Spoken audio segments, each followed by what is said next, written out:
Shri Sachchidananda Sadhguru Sainath Maharaj key జై.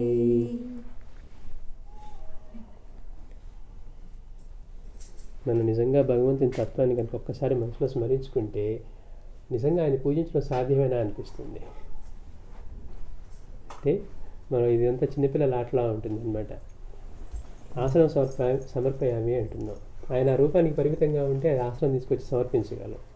స్వంత వ్యాపించిన భగవంతుడికి ఆసనం ఎట్లా సమర్పిస్తామంటారు.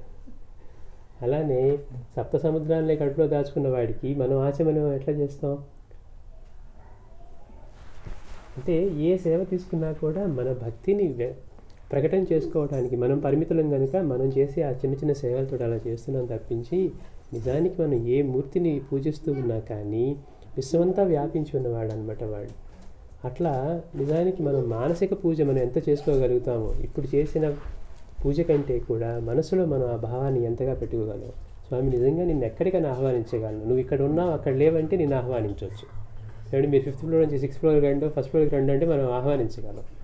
అణువణువు నిండి మన పరమాత్మ తత్వాన్ని మనం ఎక్కడికైనా ఆహ్వానిస్తాం, ఆయన మనలో లేకుంటే కదా. కానీ మనం పూజించడానికి అనువుగా వచ్చి ఇక్కడ కూర్చొని పూజ స్వీకరించమని మనం ప్రార్థిస్తాం అనమాట. అంటే పూజలో ఉండాల్సింది నిజానికి ఇప్పుడు చేసినవన్నీ కూడా మాస్టర్ అంటారు మనం రోజు మన దేహానికి చేసుకునేవి. ఇప్పుడు ఇందులో ఒక్క సేవ కూడా మన దేహానికి చేసుకుంది లేదు. అవే మనం గురువుని మనం భక్తితో గురువుని కానీ మనం ఆరాధించే దేవతని కానీ మనం భక్తితో చేసినప్పుడు దాన్ని పూజ అంటున్నాం. తెలిసి తెలియకుండా అత్యంత ప్రీతితోటి మన దేహాన్ని మాత్రం రోజు పూజించుకుంటాం. నైవేద్యం ఇస్తాం, స్నానం ఇస్తాం, ఆచమనం చేసుకుంటాం. వస్త్రం మామూలుగా ఉండకూడదు, అన్నీ వెలుపులు అన్నీ అలా ఉండాలి. ఏది తక్కువ చేసుకో. మన దగ్గరికి వచ్చేసరికి ఒకసారి కాదు 3 సార్లు చేసుకున్నా కానీ తక్కువే అనిపిస్తుంది. రోజు దేవుడిని ఒక్కసారి పూజిస్తే అమ్మో ఆల్రెడీ పొద్దున్న చేశాం కదా మళ్ళీ చేయాలనిపిస్తుంది కదా. మన దేహాన్ని ఎప్పటి నుంచో పూజించుకుంటూనే ఉన్నాం. అందుకని మాస్టర్ అంటారు పూజ యాంత్రికంగా కాకుండా 2 నిమిషాల సేపు మన దగ్గర ఏమీ లేవు కానీ మనసులో ఒక్కసారి ఆయన్ని స్మరించుకోవడం. అంటే ఎట్లా మానసికంగా వచ్చి బాబానే కూర్చున్నారు, అమ్మవారే కూర్చున్నారు, స్వామి కూర్చున్నారు, ఎవరిని మనం పూజిస్తున్న వాళ్ళని మానసికంగా అదిగో పాదాలుగా అడుగుతున్నాం, అదిగో దాహానికి ఇస్తున్నాం. అంటే మన చైతన్యాన్ని అంత పరిమితంగా మనం చేస్తూ మనసులో ఆ 2 నిమిషాలు ఆ భావాన్ని చేస్తే ఆయన స్వీకరించేస్తారు. ఒకరోజు పూర్ణానంద స్వామి జయంతికో ఎప్పుడు ఆయన బర్త్డేకి అందరూ రెడీ అవుతున్నారట. రాత్రిపూటే ఒక భక్తుడు ఆయనకి నిద్ర పట్టక ఖాళీగా కూర్చొని మనమైతే ఏం చేస్తాం, ఇప్పుడు ఏదో ఒక పుస్తకం తీస్తాం, టీవీ చూస్తాం, ఇంకోటి అంటే కాలక్షేపానికి. మరి ఆయన అనుకున్నాడంట ఊరికే మనసులో స్వామికి స్నానం చేద్దాం అనుకున్నాడట. అనుకొని మనసులోనే ఆయనకి స్వామికి స్నానం చేస్తున్నాడంట. పొద్దునే లేచిన తర్వాత అందరూ స్వామి రెడీ అవ్వండి స్నానం చేస్తా అంటే ఇంకేంటి స్నానం అయిపోయింది కదా అన్నారట. అంటే మానసికంగా మనం ఎంతగా అది చేస్తామో వారు అంతగా స్వీకరిస్తారు. ఈ ముగ్గురికి కూడా ఒకటే గమ్మత్తు, ముగ్గురు ఒకే తత్వంలా ఉంటారు. మనకి పూర్ణానంద స్వామిని తీసుకున్న భక్తులకి ఆయన బాబా రూపంలో కనపడేవారు, మాషయాన్ని తీసుకున్నా అంటే. ఇక సాయి అంటే సకల సాధు స్వరూపం, ముందున్న వాళ్ళకి ఇప్పుడున్న వాళ్ళకి రాబోయే వాళ్ళ అవతారాలు కూడా చూపించగలిగినటువంటి అవతారం అన్నమాట. ఆ లీలలు కూడా అన్ని పోలి ఉంటాయి, గమ్మత్తు. స్వామి పటానికి చాలా విశేషమైన ఇది ఉండేదన్నమాట. ఎట్లయితే బాబా అనుభవాలు ఇచ్చినారో నా పటానికి నాకు భేదం లేదని స్వామి కూడా అట్లానే. ఒకరోజు అక్కడ పూజ చేస్తూ ఉంటే ఒక భక్తురాలు ఒక పాప వచ్చి గిల్లిందట స్వామి ఫోటోని. అక్కడ స్వామి కూర్చొని మాట్లాడుతూ అబ్బా అన్నారంట. ఇంట్లోనేమో ఎక్కడో ఒకసారి వేరే ఊర్లో ఎవరో పూజ చేస్తూ ఉన్నారు, ఆ పాప ఎందుకు వచ్చి గిల్లిందో మరి స్వామి అబ్బా అన్నారండి. ఏంటంటే అట్లా అక్కడ గిల్లుతూ ఉంది అన్నారు. అలానే మనకి బాబా దగ్గర తీసుకున్నా అంటే ఇందాక మనం చెప్పుకున్నట్టు ఆ నివేదన మర్చిపోతే వాడు నాకు నివేదన ఇవ్వట్లేదని చెప్పడం తీసుకున్నా, ఇట్లా ఏది తీసుకున్నా కానీ అట్లా వాళ్ళ లీలలు అనుభవాలు అన్నీ కూడా ఒకేలా ఉంటాయి అన్నమాట. సకల దేవతా స్వరూపం, సకల సాధు స్వరూపం. ఇక స్వామిలో మనకి విశేషంగా కనపడేది అసలు ఆయన ఉన్న చోటే దేవతలు తిరగాడుతూ ఉండేవారు. మనకి నమ్మటానికి ఆశ్చర్యంగా అనిపిస్తుంది. అంటే ఒక్కొక్క మహాత్ముడు ఒక్కొక్క దీనికోసం వస్తారు. అట్లా వచ్చి చూస్తే అక్కడ ప్రత్యేకంగా అసలు ఇక దసరా సమయాల్లో అయితే ఎంతమందికి అమ్మవారి ఇది దర్శనం అయ్యేదో, ఎంతమందికి ఎట్లా కనపడేదో. ఒకరోజు స్వామి ఈ భక్తులు స్వామి శివుడు అవతారమా అమ్మవారి అవతారమా అని ఆలోచించుకుంటున్నారంట. ఎందుకంటే మరి ఎక్కడ ఆయన ఉంటే అక్కడ సకల దేవతలు, ఆయన ఒక యజ్ఞం చేస్తే త్రిమూర్తులు రావాల్సిందే. శ్రీశైలంలో ఉండేవారు. ఒకరోజు స్వామి ఆ రోజు తర్వాత రోజు పొద్దున్న చీర కట్టుకొని కనపడ్డారట. ఇదేంటి స్వామి చీర కట్టుకున్నారంటే వాళ్ళు ఇటు తేల్చుకోలేకపోతున్నారు అందుకని కట్టుకున్నాను అంటే తర్వాత చెప్పారు నేను లలితా స్వరూపం అని చెప్పారట. అంటే ఆయన చెప్పటం కాదు, భక్తులకు అనుభవం కాదు. ఇప్పుడు చెప్పమంటే ఇప్పుడు మనకి ఈ వేదికలు ఎక్కేవాళ్ళు టీవీలో కనపడే వాళ్ళందరూ చెబుతారు నేను కూడా అమ్మవారి స్వరూపమే, నేను కూడా అయ్యవారి స్వరూపమే అని. వాళ్ళు చెప్పటం కాదు, మనకు అనుభవం కావాలి.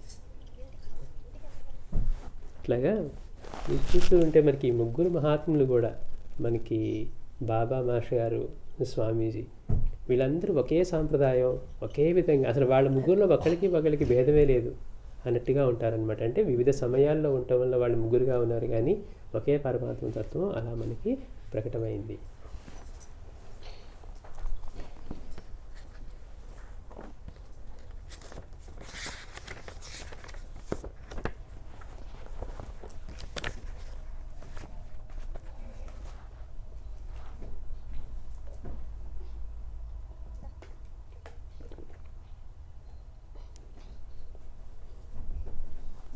బాబాని మనం పూజించుకునే సేవించుకునే సాంప్రదాయంలో మనకి సత్సంగానికి అత్యంత ముఖ్య ప్రాధాన్యత ఉందన్నమాట.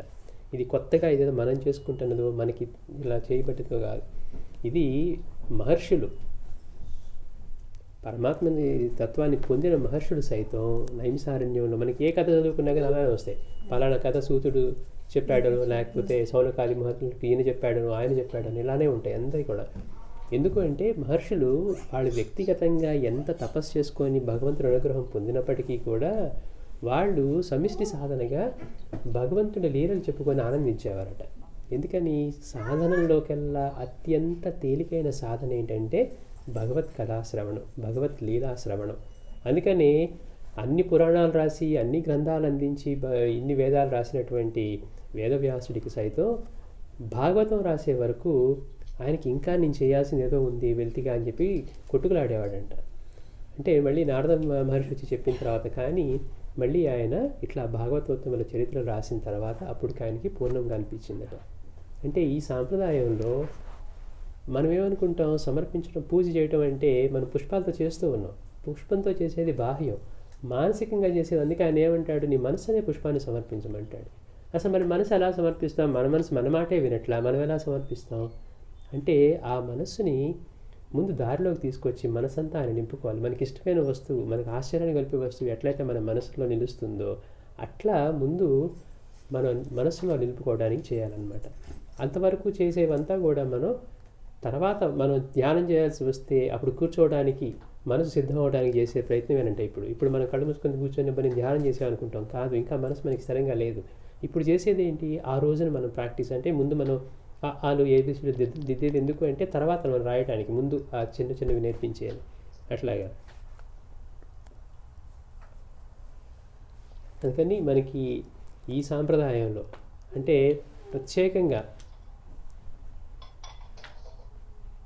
ఈ మహర్షులు ఏ సాంప్రదాయాన్ని అయితే అనుసరించారో అంటే వాళ్ళు వ్యక్తిగత సాధనలు చేసుకుంటూ ఉన్నా కానీ మళ్ళీ అందరూ సమిష్టిగా కలిసి చేసుకోవటంలో మనం ఇంకోటి ఏం గమనిస్తాం, వ్యక్తిగతంగా మన ఒక్కళ్ళమే ఇంట్లో చేసుకుంటే మనం ఇంట్లో మనల్ని కదిలేంత వరకు మనంత మంచివాళ్ళు ఎవరు ఉండరు. మన ఒక్క గదిలో మనం ఒక్కళ్ళమే ఉన్నాం అనుకోండి, మనల్ని ఎవరు ఏమనట్లా మనం ఎవరిని ఏమనో, మనకి ఏ గొడవలు ఉండవు, మనం మంచిగానే ఉంటాం. మనం 10 మందిలోకి వచ్చినప్పుడు మన బలహీనత తెలుస్తుంది. వాళ్ళొక మాట అంటారు, లేకపోతే వాళ్ళని గౌరవించలేదు, నాకంటే ముందు వాళ్ళకి ఇచ్చారు, వాళ్ళకంటే ముందు వీళ్ళకి ఇచ్చారు అంటే రాజ్యాలే పోవక్కర్లేదట గొడవలు రావడానికి. ఇద్దరిని పిలిచి లేకపోతే 10 మందిని పిలిచి ఎవరికైనా ఏదైనా ఇస్తూ ఉంటే చూసారా నేను నాకు లాస్ట్ చివరిలో ఇచ్చారు, వాళ్ళకి ముందు ఇచ్చారు, ఎట్లయినా వాళ్ళంటే ఇది అని. అంటే ఏంటి, 10 మంది ఉంటే ఒకళ్ళకే ముందు ఇవ్వగలరు కానీ 10 మందికి ఒకేసారి ముందేలా ఇస్తారు అంటే మన మనసు ఎలా మన బలహీనతలు అంటే మన లోపల కూర్చొని అబ్బా నా అంత మంచివాడు లేరని మనం అనుకుంటాం కానీ నలుగురిలోకి వచ్చినప్పుడే మనకి అవన్నీ బయటపడతాయి అన్నమాట.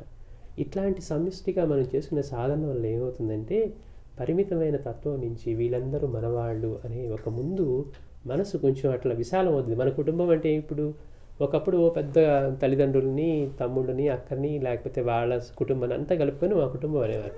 ఇప్పుడు ఏమంటారు, మేము ముగ్గురమే మా కుటుంబం, లేకపోతే మేము నలుగురమే, వాళ్ళు అక్కడ ఉంటారు, వాళ్ళతో మాకు సంబంధం లేదు అన్నట్టుగా అయిపోతుంది. కానీ అలాంటి పరిస్థితుల్లో ఈ సత్సంగం వల్ల మనకి ఏమవుతుందంటే వీళ్ళంతా మన ఒక కుటుంబం, ఒక గురుబంధువులో అంటే మనుషుల మధ్య సహజంగా పోటీతత్వం పోయి వీళ్ళందరూ మనవాళ్లే కదా అనే ఒక అనుబంధం ఒకటి ఏర్పడుతుంది అనమాట.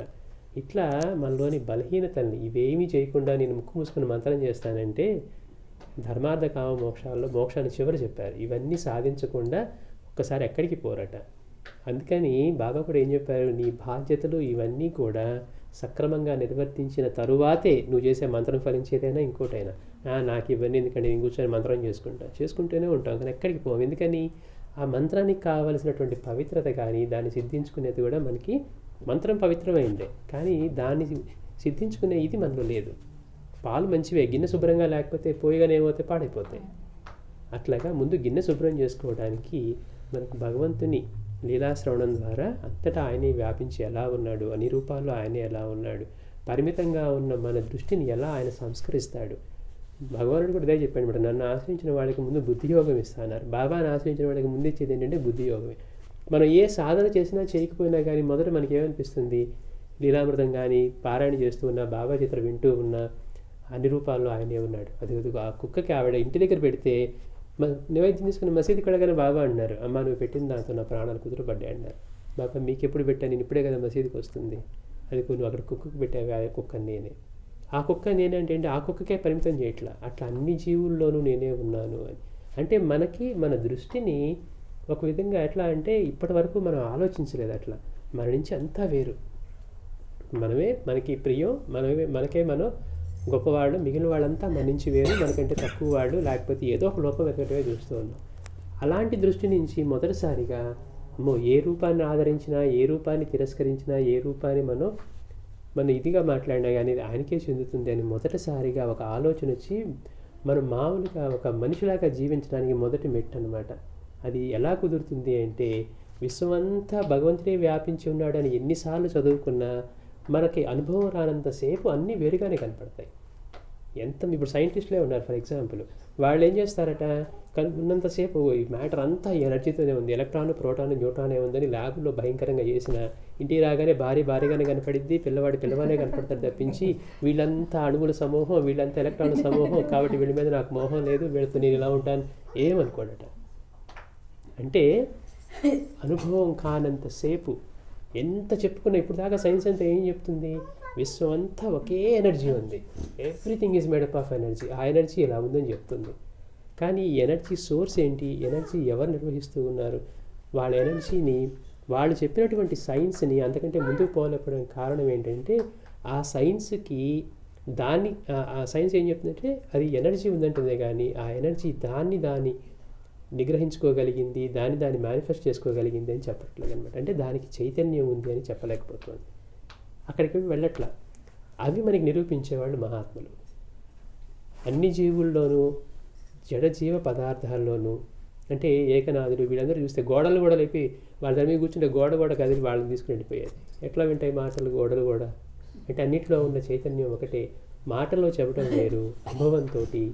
అంటే మహాత్ములే కనుక లేకపోతే మనకి వేదాల్లో చెప్పినవి కానివ్వండి, సైన్స్ చెప్తున్నది కానివ్వండి, వాటికి సమన్వయం అయ్యే అవకాశమే లేదు. వాళ్ళు ఉండబట్టి, వాళ్ళు చేసేటువంటి లీలను బట్టి ఇక్కడ కూర్చొని ఎక్కడో భక్తుడిని సముద్రంలో పడిపోతున్న భక్తుని కాపాడుతూ ఉన్నా, ఎక్కడో ప్రసవేదన పడుతున్న భక్తురాన్ని కాపాడుతూ ఉన్నా, ఎక్కడో గుర్రబండి కింద పడుతూ ఉన్న భక్తుని కాపాడుతూ ఉన్నా, ఇక్కడ కూర్చొని ఎలా చేయగలుగుతున్నారు అంటే అంతటా వ్యాపించి ఆయనే ఉన్నాడు కనుక.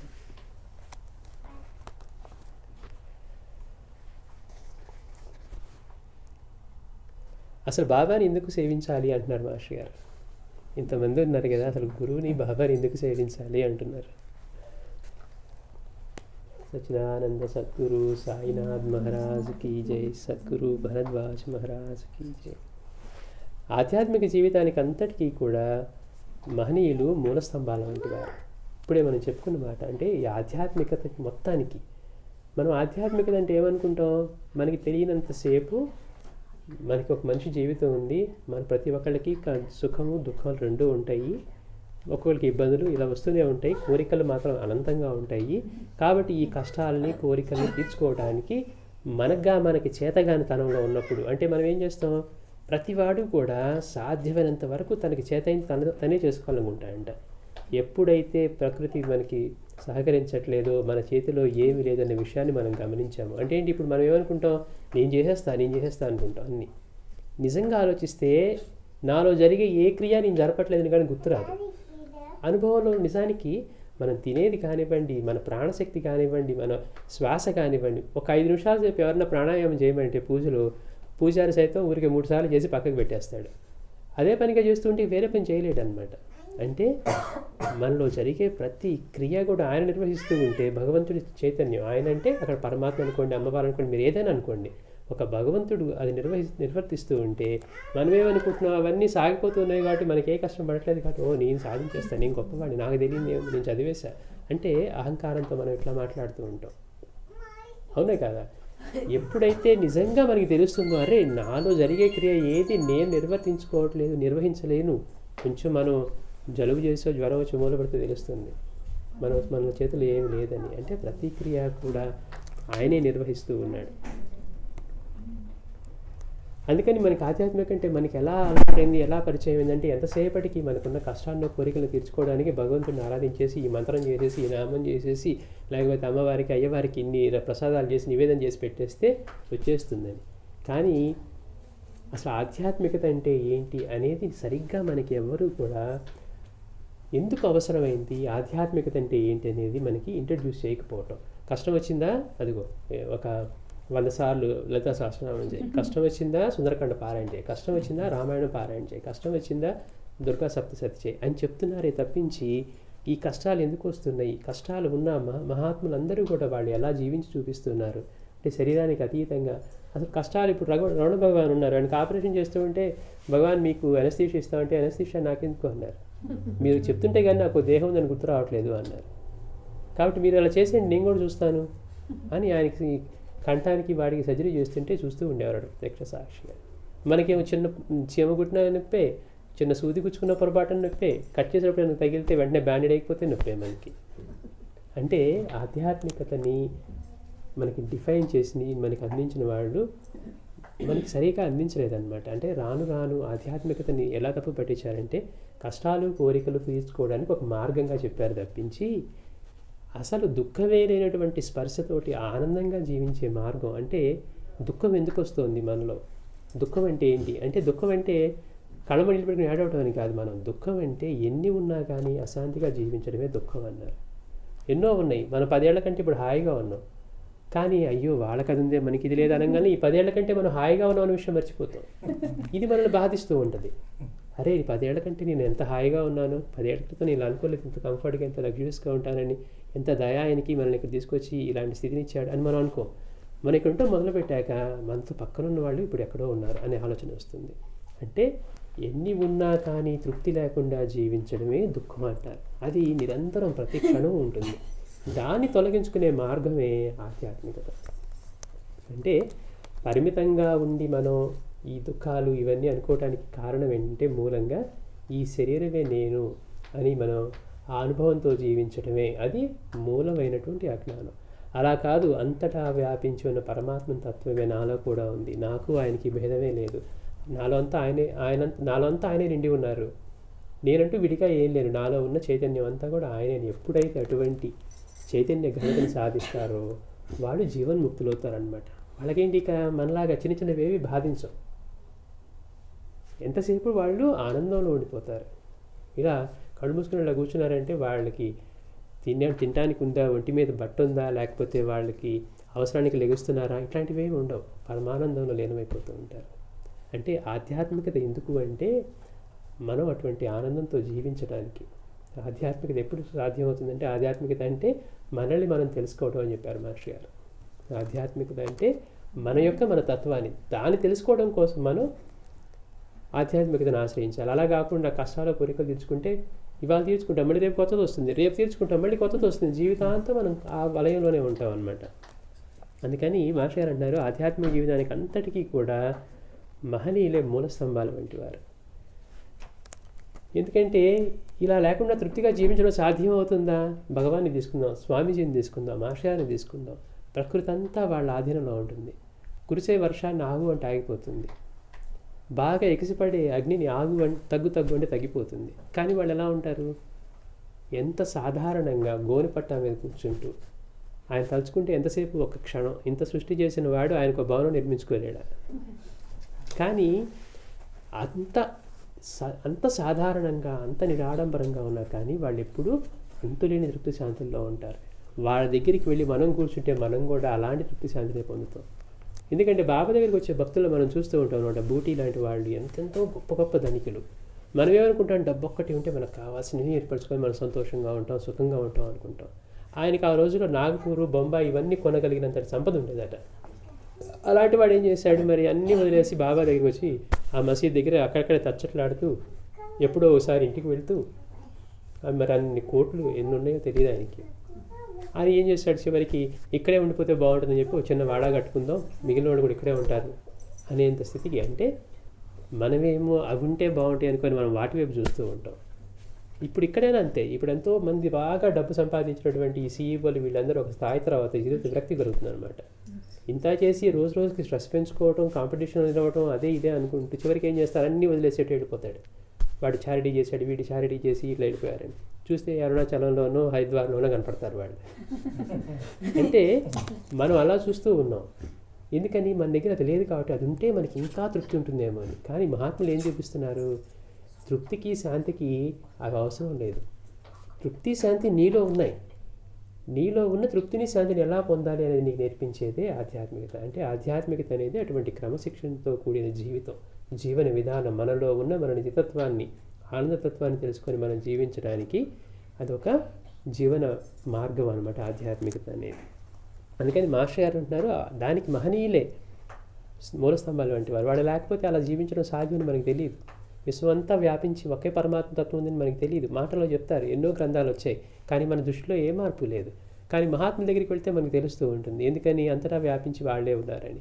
బాబా దగ్గరికి వచ్చి కూర్చోగానే, అమ్మ ఎంతో కాలంగా ఉన్న కాడు నొప్పులు, ఒడి నొప్పులు తగ్గిపోయాయమ్మా, అదేంటో చిత్రంగా ఉంది అన్నారు.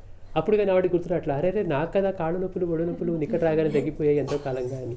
అంటే అప్పుడు బాబా అంటున్నారు, నువ్వు వేరు నేను వేరు అని అనుకుంటున్నావు, నీలో ఉన్నది కూడా నేనే, ఆ నొప్పులు కూడా నావే అంటున్నారు.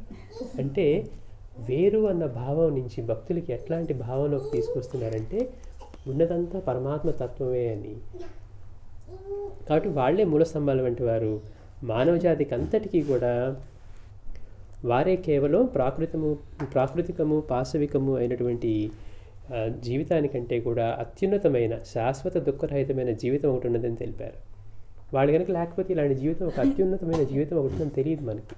మనం ఎప్పుడన్నా ఒక్కసారి కనుక భగవంతుడి నుంచి ఒక అనుభూతి పొందామా, ఈ ఉద్యోగాలు ఇవన్నీ పక్కన పడేసి దానికోసం తపన పడిపోతాం.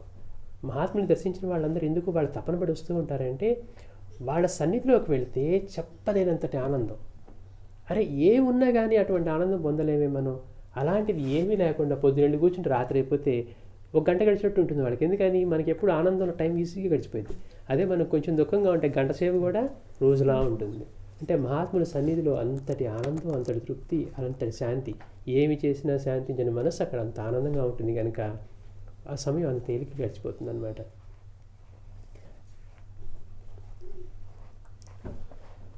అంటే అట్లాంటి దుఃఖరహితమైన జీవితం అవుతుందని చెప్పి మనకు తెలిపింది వాళ్ళే. అట్లాగే వేదాలు అట్టివారి తప్ప ఫలితమే పురాణాల ద్వారా దేవతలు, అవతారమూర్తుల గురించి జాతికి ఎరుకుపరిచి సకల శాస్త్రాల ద్వారా అట్టి ఆధ్యాత్మిక జీవితానికి అంతటికీ అత్యావశ్యకమైన పదాన్ని ఆదేశించారు. తిరిగి కాలగతిలో అనేక మంది ధీరులు ఆ పందాన్ని తొక్కి అత్యున్నతమైన ఆధ్యాత్మిక శిఖరాన్నంది ఆత్మవిద్య ఎంత వాస్తవమో, ఎంత ఉత్కృష్టమో మనకు రుజువు చేసి మనల్ని ప్రోత్సహిస్తూ ఉన్నారు. లేకపోతే మనం ఏమనుకుంటాం, ఇక్కడ చూసినటువంటి మాయా ప్రపంచంలో లగ్జరీ కంఫర్టే మనకి ఇది అనుకుంటూ ఉంటాం. కానీ అలాంటి జీవితం ఒకటి ఉందని. ఇప్పుడు ఎంత ఉన్నవాడైనా సరే నిద్రకు వచ్చేసరికి నిద్రలో ఉండే ఆనందం వాటికి అనుభవం అవుతుంది కనుక దాన్ని వదులుకోలేడు.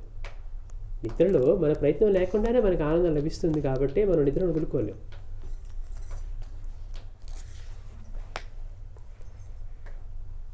కనుకనే నిత్యము మనలో అజ్ఞాతంగా ఉండిపోయిన ఆత్మ కంటే కూడా దీనిని గురించి మనకు తెలిపి పరమశ్రేయస్సు చేకూర్చినట్టి సద్గురువులే మనకి అధికులని చెప్పాలి.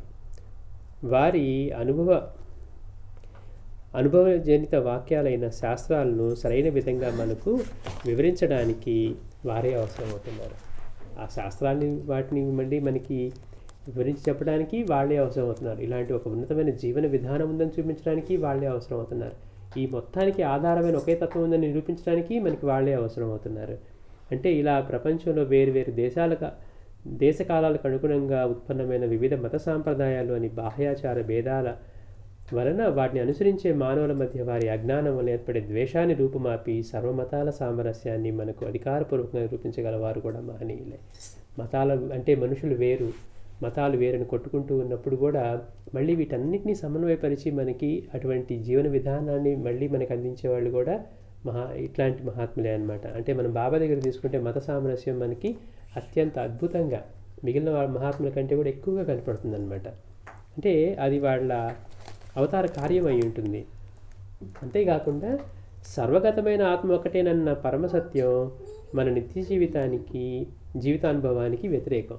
మనం ఎన్ని మాటలన్నా చెప్పుకోండి, ఇప్పటికి తెలియని వాళ్ళు ఎవరైనా ఉన్నారా? ఈ మాట వినని వాళ్ళు అంతటా భగవంతుడే వ్యాపించి ఉన్నాడు, అంతా ఆత్మే వ్యాపించి ఉంది, అన్నింటిలో ఒకే ఎనర్జీ ఉందని. మన దగ్గరికి వచ్చేసరికి ఈ చర్మంలో కూడా అదే ఎనర్జీ ఉందా, అవే ఎలక్ట్రాన్స్ ఉంటాయని మనం ఏ రోజున ఆలోచిస్తామో. చదువుకునేప్పుడు బాగా రాసి పరీక్షల్లో మనం మంచిగా మాకు అన్నీ తెలుసు అనుకుంటాం. కానీ మన దగ్గరికి వచ్చేసరికి అంతటా వ్యాపించి ఒకే ఆత్మతత్వం ఉంది అనేది మన అనుభవానికి వ్యతిరేకం. ఎందుకని?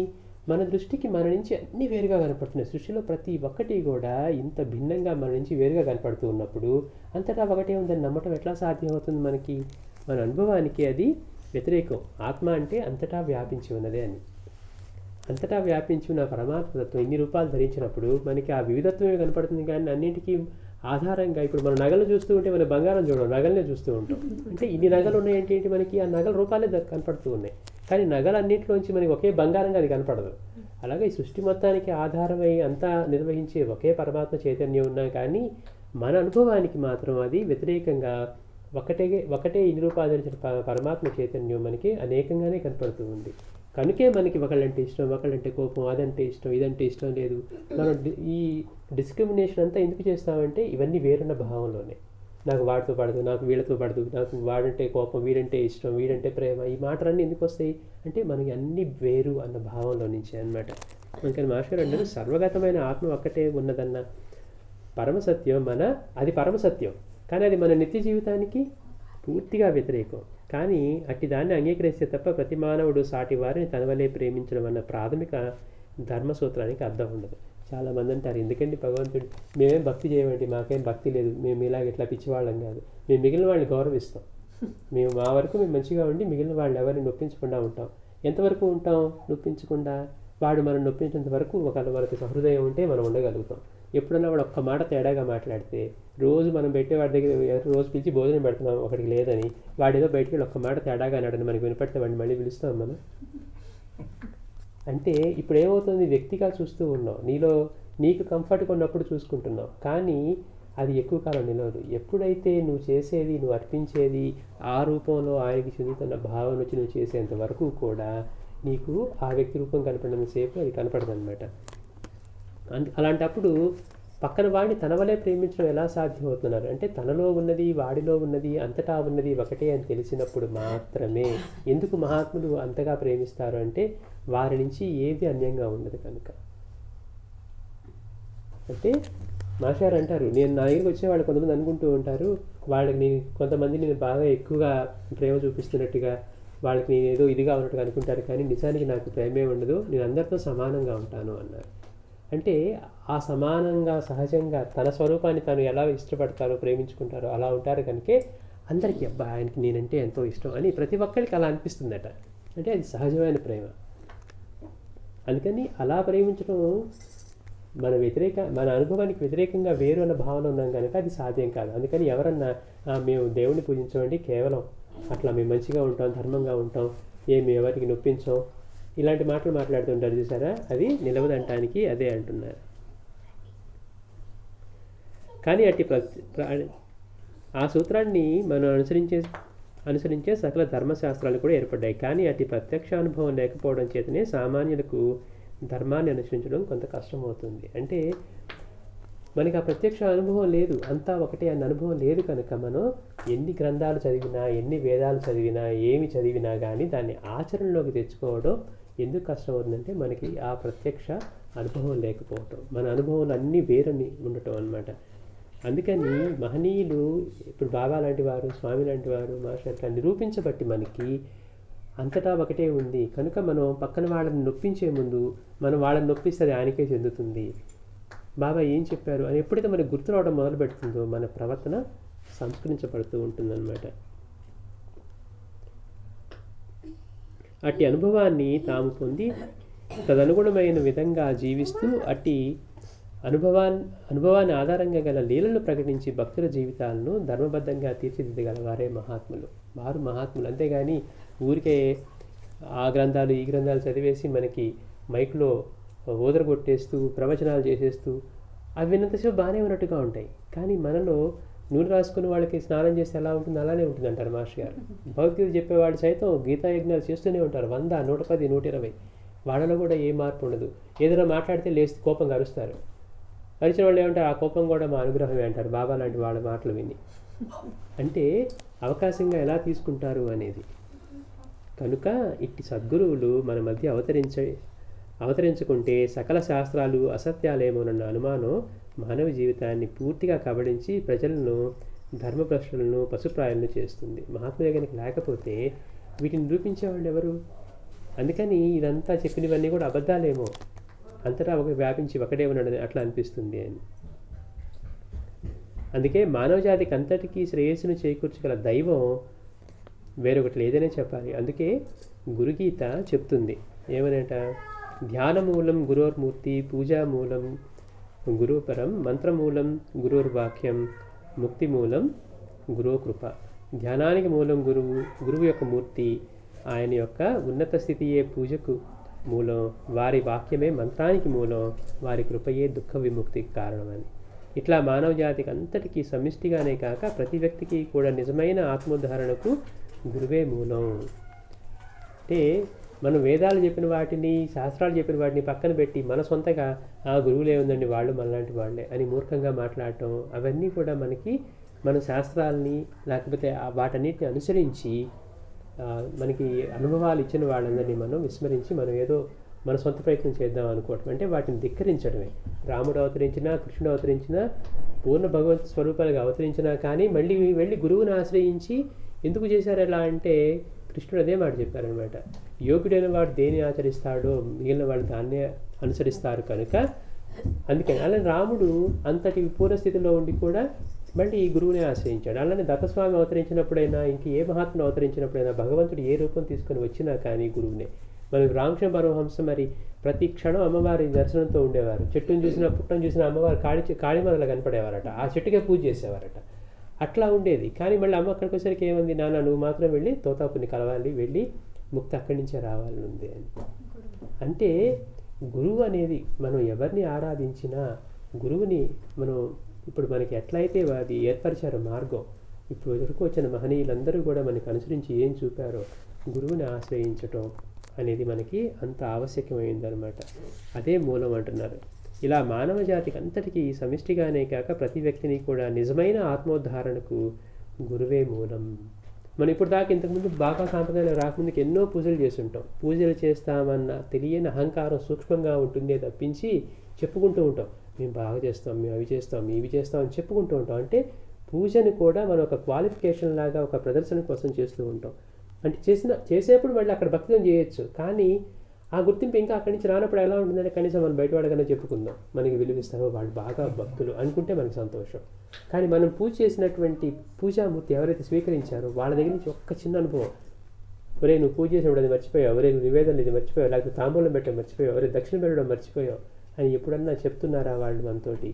అంటే మనకు అసలు వాళ్ళతోటి లింక్ ఉందా, మనం చేసిన పూజ వాళ్ళు స్వీకరించారా అన్న ఆలోచన మనకు ఉండదన్నమాట. అంటే ఇది చూపించుకోవడానికి ఒక ఎగ్జిబిషన్ లాగా అయిపోయింది తప్పించి పూజ మనం మన కోసం చేసుకుంటూ ఉన్నాం అనే విషయాన్ని మర్చిపోయి ఎగ్జిబిషన్గా చేసుకోవడం.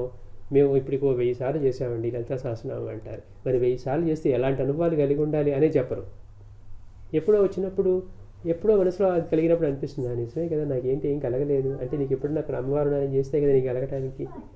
అది చేసిన వాళ్ళకి కొంతమంది సాధకులకి ఒక్కొక్క నామానికి ఒక్కొక్క దేవత దర్శనం ఇచ్చిందట. మరి మిగిలిన వాళ్ళకి అలా కనపడదే అంటే ఎక్కడ లోపం? భగవంతుడు చెప్పినటువంటి సత్వగుణం మనలో ఉందా? చేసేటప్పుడు మన భావం ఎలా పనిచేస్తూ ఉంది అనేది మనకు ఆలోచన అటువంటివి లేవు కనుక.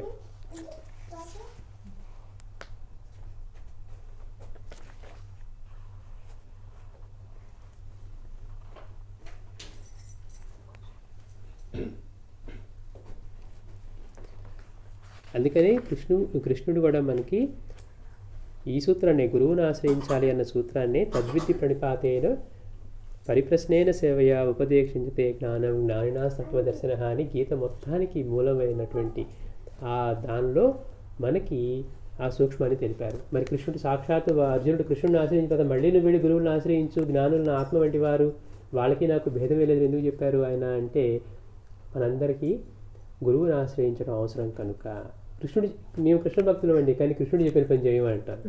కృష్ణుడు ఏం చెప్తున్నాడు, వెళ్ళి అటువంటి తత్వదర్శనైన వాళ్ళని ఆశ్రయించి వాళ్ళని సేవ చేసి పరిప్రశ్న చేసి తెలుసుకోమని చెప్పి ఆయన చెప్తూ ఉన్నారని. అందుకని ఇదే శ్రేష్టమైన మార్గం కనుక భగవానుడు కూడా అదే చెప్పారు. అందుకని సద్గురువులకు సర్వస్వ శరణాగతి చేసి పరిప్రశ్నలను చేసినట్లయితే వారు నీకు జ్ఞానాన్ని ఉపదేశించగలరని అర్థము. అట్లా ముల్లోకాల్లో తానేమి ఆశించని ఏమి సాధించిన అవసరం లేని కృష్ణుడు కూడా సాందీప మహర్షిని గురువుగా సేవించి శ్రేష్ఠుడు దేనిని ఆచరించి ఇతరులను దాన్నే అనుసరిస్తారు అనే సూత్రాన్ని ఆచరించి చూపారు అంటారు. అంటే గురువుని ఆశ్రయించడం అనేది మనకి అంత ముఖ్యం.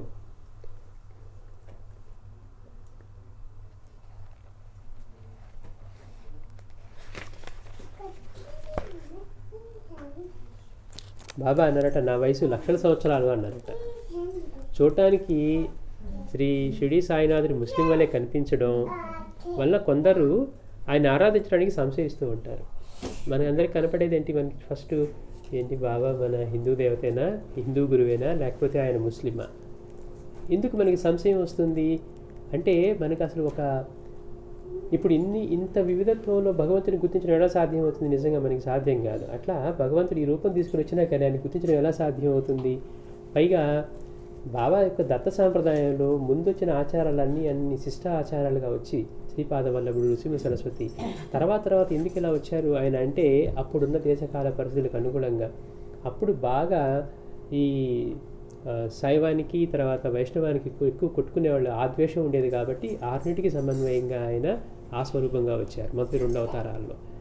తర్వాత మనకి ఇన్వేషన్స్ ఎక్కువైపోయి రకరకాల దేశాల నుంచి ఎంతోమంది ఎన్నో జాతుల వాళ్ళు వచ్చి ఇక్కడ అందరూ కలిసి జీవించడంలో కొట్టుకోవటం, మతానికి ధర్మానికి సంక్లిష్టమైన పరిస్థితి వచ్చినప్పుడు వాటికి సమన్వయం కోసం మాణిక్య ప్రభువు, ఆ తర్వాత మనకి అకల్కోట్ స్వామి, తర్వాత సాయినాథుడు, వీళ్ళు ఇట్లా అవతరించి మనకి అంటే చాలామందికి మన వాళ్ళలో ఉండే సమస్య ఏంటంటే, బాబాని పూజించడానికి ఫస్ట్ తెలియనప్పుడు ఆయన ఏంటో తెలియనప్పుడు ఫస్ట్ వచ్చే ఆలోచన ఏంటంటే, ఆయన మన హిందూ గురువేనా లేకపోతే ఆయన ముస్లిం ఫకీరా. కానీ ఇది విఘ్నులకు తగిన వైఖరి కాదని కొంచెం యోచిస్తే తెలుస్తుంది అంటారు మహర్షి గారు. మామిడి పండుకు తొక్కవగరని పండునే పారేయడం లాగా ఉంటుంది. ఇప్పుడు మామిడి పండు తీసుకున్నాం, మనం ఏం చేస్తాం, పచ్చిగా కనపడింది అనుకుందాం, చిన్న టేస్ట్ కానీ వగరగా ఉందని పడేస్తామా, లోపల తీయగా ఉంటుందని చూస్తాం. అంటే రూపాన్ని చూసి ఆ తత్వాన్ని, ఆ ప్రకటమైన తత్వాన్ని మనం చూడలేకపోతే మామిడి తొక్కు వగరగా ఉందని చెప్పి ఆ పండుని పడేయటం లాంటిది అంటున్నారు. అలా చేసే ప్రాణి ప్రకృతిలో ఒక్కటైనా ఉన్నదా? అయితే అది భౌతికమైన విషయం. వింతైన సాయి వేషభాషల మాటను దాగి ఉన్నది. పరమోత్కృష్టమైన సనాతనము విశ్వజననము అయిన ధర్మసూత్రం కనుక దాన్ని గ్రహించడానికి యోచన గల మానవ మీద అవసరం. మనం బాబా నుంచి ఇప్పుడు ఏ విషయమైనా చూసి అందులో ఎంతవరకు ఉంది, అసలు మనకి చెప్పిన దానికి ఏది భిన్నంగా ఉంది, పోనీ ఇదిగో ఆయన ఏం పాటించలేదు, ఆయన ఆచారవంతుడు కాదా, ఆయన ఏ నియమాలు పాటించలేదా, గురువుని సేవించినట్టుగా లేడా, లేకపోతే ఈ మతాన్ని ఎక్కువగా ఆరాధిస్తున్నట్టుగా అనిపిస్తూ ఉన్నాడా అనేది కనీసం దాన్ని చూసిన తర్వాత అయినా వాళ్ళు కనుక అలా ఇప్పుడు ఈ కామెంట్ చేసే వాళ్ళు కనుక చేసుకోగలిగితే, ఇలాంటిది డిసిషన్కి రాగలిగితే కనీసం అర్థం ఉంటుంది. కానీ అలా కూడా చేయకుండా కేవలం గుడ్డిగా చేస్తూ ఉంటారనమాట. కానీ ఆయన వేషధారణ వెనుక దాగి ఉన్నటువంటి పరమోత్కృష్టమైన సనాతనము విశ్వజనీనము అయినటువంటి ధర్మసూత్రం కనుక దాన్ని గ్రహించడానికి యోచన గల మానవ మీద అవసరం అంటున్నారు. అది యోచించి అటువంటి మానవ మీద ఉంటే మాత్రమే సాయి అనే ఆ రూపం వెనుకున్న ఆయన తత్వం కానివ్వండి అది మనకి తెలుస్తుంది. షిరిడి చిన్న గ్రామం, ఊరిపేట ఉన్న వేప చెట్టుకు సుమారు 16 సంవత్సరాల యువకుడిగా శ్రీ సాయి మొదట ప్రకటమయ్యారు. ఒకసారి బాబా తీసుకుంటే చిన్న గ్రామం షిరిడి, ఆ రోజులు ఎవరికి తెలియదు, అది ఎక్కడో కూడా చిన్న మాలపల్లిలా ఉండేదట, దాన్ని మాలపల్లి అంటారట అక్కడ. అలాంటి గ్రామంలో ఊరిపేట ఉన్న వేప చెట్టు కింద బాబా మొదటిసారిగా 16 సంవత్సరాల యువకుడిగా ప్రకటమయ్యారు. అది 1854 ప్రాంతం. ఇంతకు మించి వీరి పూర్వపరాలు ఎవ్వరికీ తెలియవు. బాబా ఎవరికి పుట్టారు, ఏ కుటుంబంలో జన్మించారు, ఆ సాంప్రదాయమా ఈ సాంప్రదాయం అనేది ఎవరికి తెలీదు. ఆయన కనపడటమే అలా ప్రకటమయ్యారు 16 ఏళ్ల బాలుడిగా. ఆనాటికే వారు పూర్ణ విరాగి. ఆ ప్రకటమైనప్పుడు ఎలా ఉన్నారు 16 ఏళ్ళకే అంటే పూర్ణ విరాగిగా ఉన్నాడు బాబా. ఆ చెట్టు కింద కూర్చుంటే అది మనకు మామూలుగా మహారాష్ట్రలో అన్ని కాలాలు విపరీతంగా ఉంటాయి. ఎండాకాలం విపరీతమైన ఎండలు ఉంటాయి, వర్షాకాలం వచ్చిందంటే అసలు ఇక విపరీతంగా ఉంటాయి వర్షాలు. బాంబే అటువైపు చూస్తే మనకి చలికాలం వస్తే మళ్ళీ ఎముకలు కొరికేసే చలి అంటారు చూడు, అట్లా ఉంటుంది, అంత తీవ్రంగా ఉంటాయి. అలా 3 కాలాలు 3 ఋతువులు తీవ్రంగా ఉండేది మహారాష్ట్ర ప్రాంతం అన్నమాట. అలాంటి దానిలో కూడా ఈయన ఊరికే చెట్టు కింద కూర్చునేవారు. చీకటి, పగలు, ఎండ, వాన ఇలాంటివి ఏమీ భేదమే ఎరగడు. ఆకలి అవుతుందా ఆకలి లేదా అనేది. మామూలుగా చిన్నపిల్లవాళ్ళది ఏమవుతుంది, మనకి భయం అలాంటివి ఉంటాయి. కానీ అప్పటికే ఆయన అంత పూర్ణ విరాగ్గా ఉన్నాడు. బయటికి తెచ్చుకోవడం, తినడం, తిండి మీద ధ్యాస ఇలాంటివి ఏమీ లేవు. ఆయన అప్పటికే ప్రకటన అయ్యేటప్పటికీ ఆయన పూర్ణ విరాగ్గా ఉన్నారు. అహర్నిశలు శీతోష్ణాదులను లెక్క చేయకుండా చెడు క్రిందనే నివసించేవారు. స్ఫురద్రూపి వారి బ్రహ్మవర్చస్సుకు ముగ్ధులై కొంతమంది గ్రామస్తులు మాత్రం నిత్యము వారిని దర్శించేవారు. ఎవరు ఈ బాలుడు? ఇప్పుడు మనం అనుకున్నాం కదా, ఒక మహాత్ముడి దగ్గర ఎప్పుడు కూడా ఎట్లా అంటే రూపం కంటే కూడా దగ్గరికి వెళ్ళిన తర్వాత వాళ్ళకి మనసు ప్రశాంతం అయిపోతుంది. ఒక్కటే గుర్తు, ఈయన ఊరికే స్టేజ్ ఎక్కి కొట్టేవాడా, విషయం ఉన్నవాడా, జ్ఞానం ఉన్నవాడా అంటే వాళ్ళ సన్నిధిలోకి నిల్చుంటే మన మనసు ప్రశాంతంగా వేరే ఆలోచన లేకుండా ఇంకొంచెం సేపు ఉంటే బాగుండు అనిపించేట్టుగా అనిపిస్తుందా, అది వాళ్ళు మహాత్ములు జ్ఞానులని పట్టిమక్కి తెలుస్తుంది. ఆయనకి బాగా సంస్కృతం వచ్చా దడదరా చెప్పేస్తారా, ఆ గ్రంథాలు చెప్తారా ఈ గ్రంథాలు చెప్తారా అంటే అక్కడికి వెళ్తే మనకి ఏం కాదు, ఆయనకి ఎన్నైనా కావచ్చు కాక. అంటే మహాత్ములు వేరు, ఈ చెప్పి గుర్తు పెట్టుకొని బోధించేవాళ్ళు వేరు. అందుకని మహాత్ముల సన్నిధి ఎలా ఉంటుందంటే అలా. అందుకని వీళ్ళు కూడా ఆయన రూపాన్ని చూసి మిత్రులు అక్కడికి వెళ్తే వాళ్ళకి బాగుండేది కనుక ఇట్లా దర్శిస్తూ ఉండేవారట.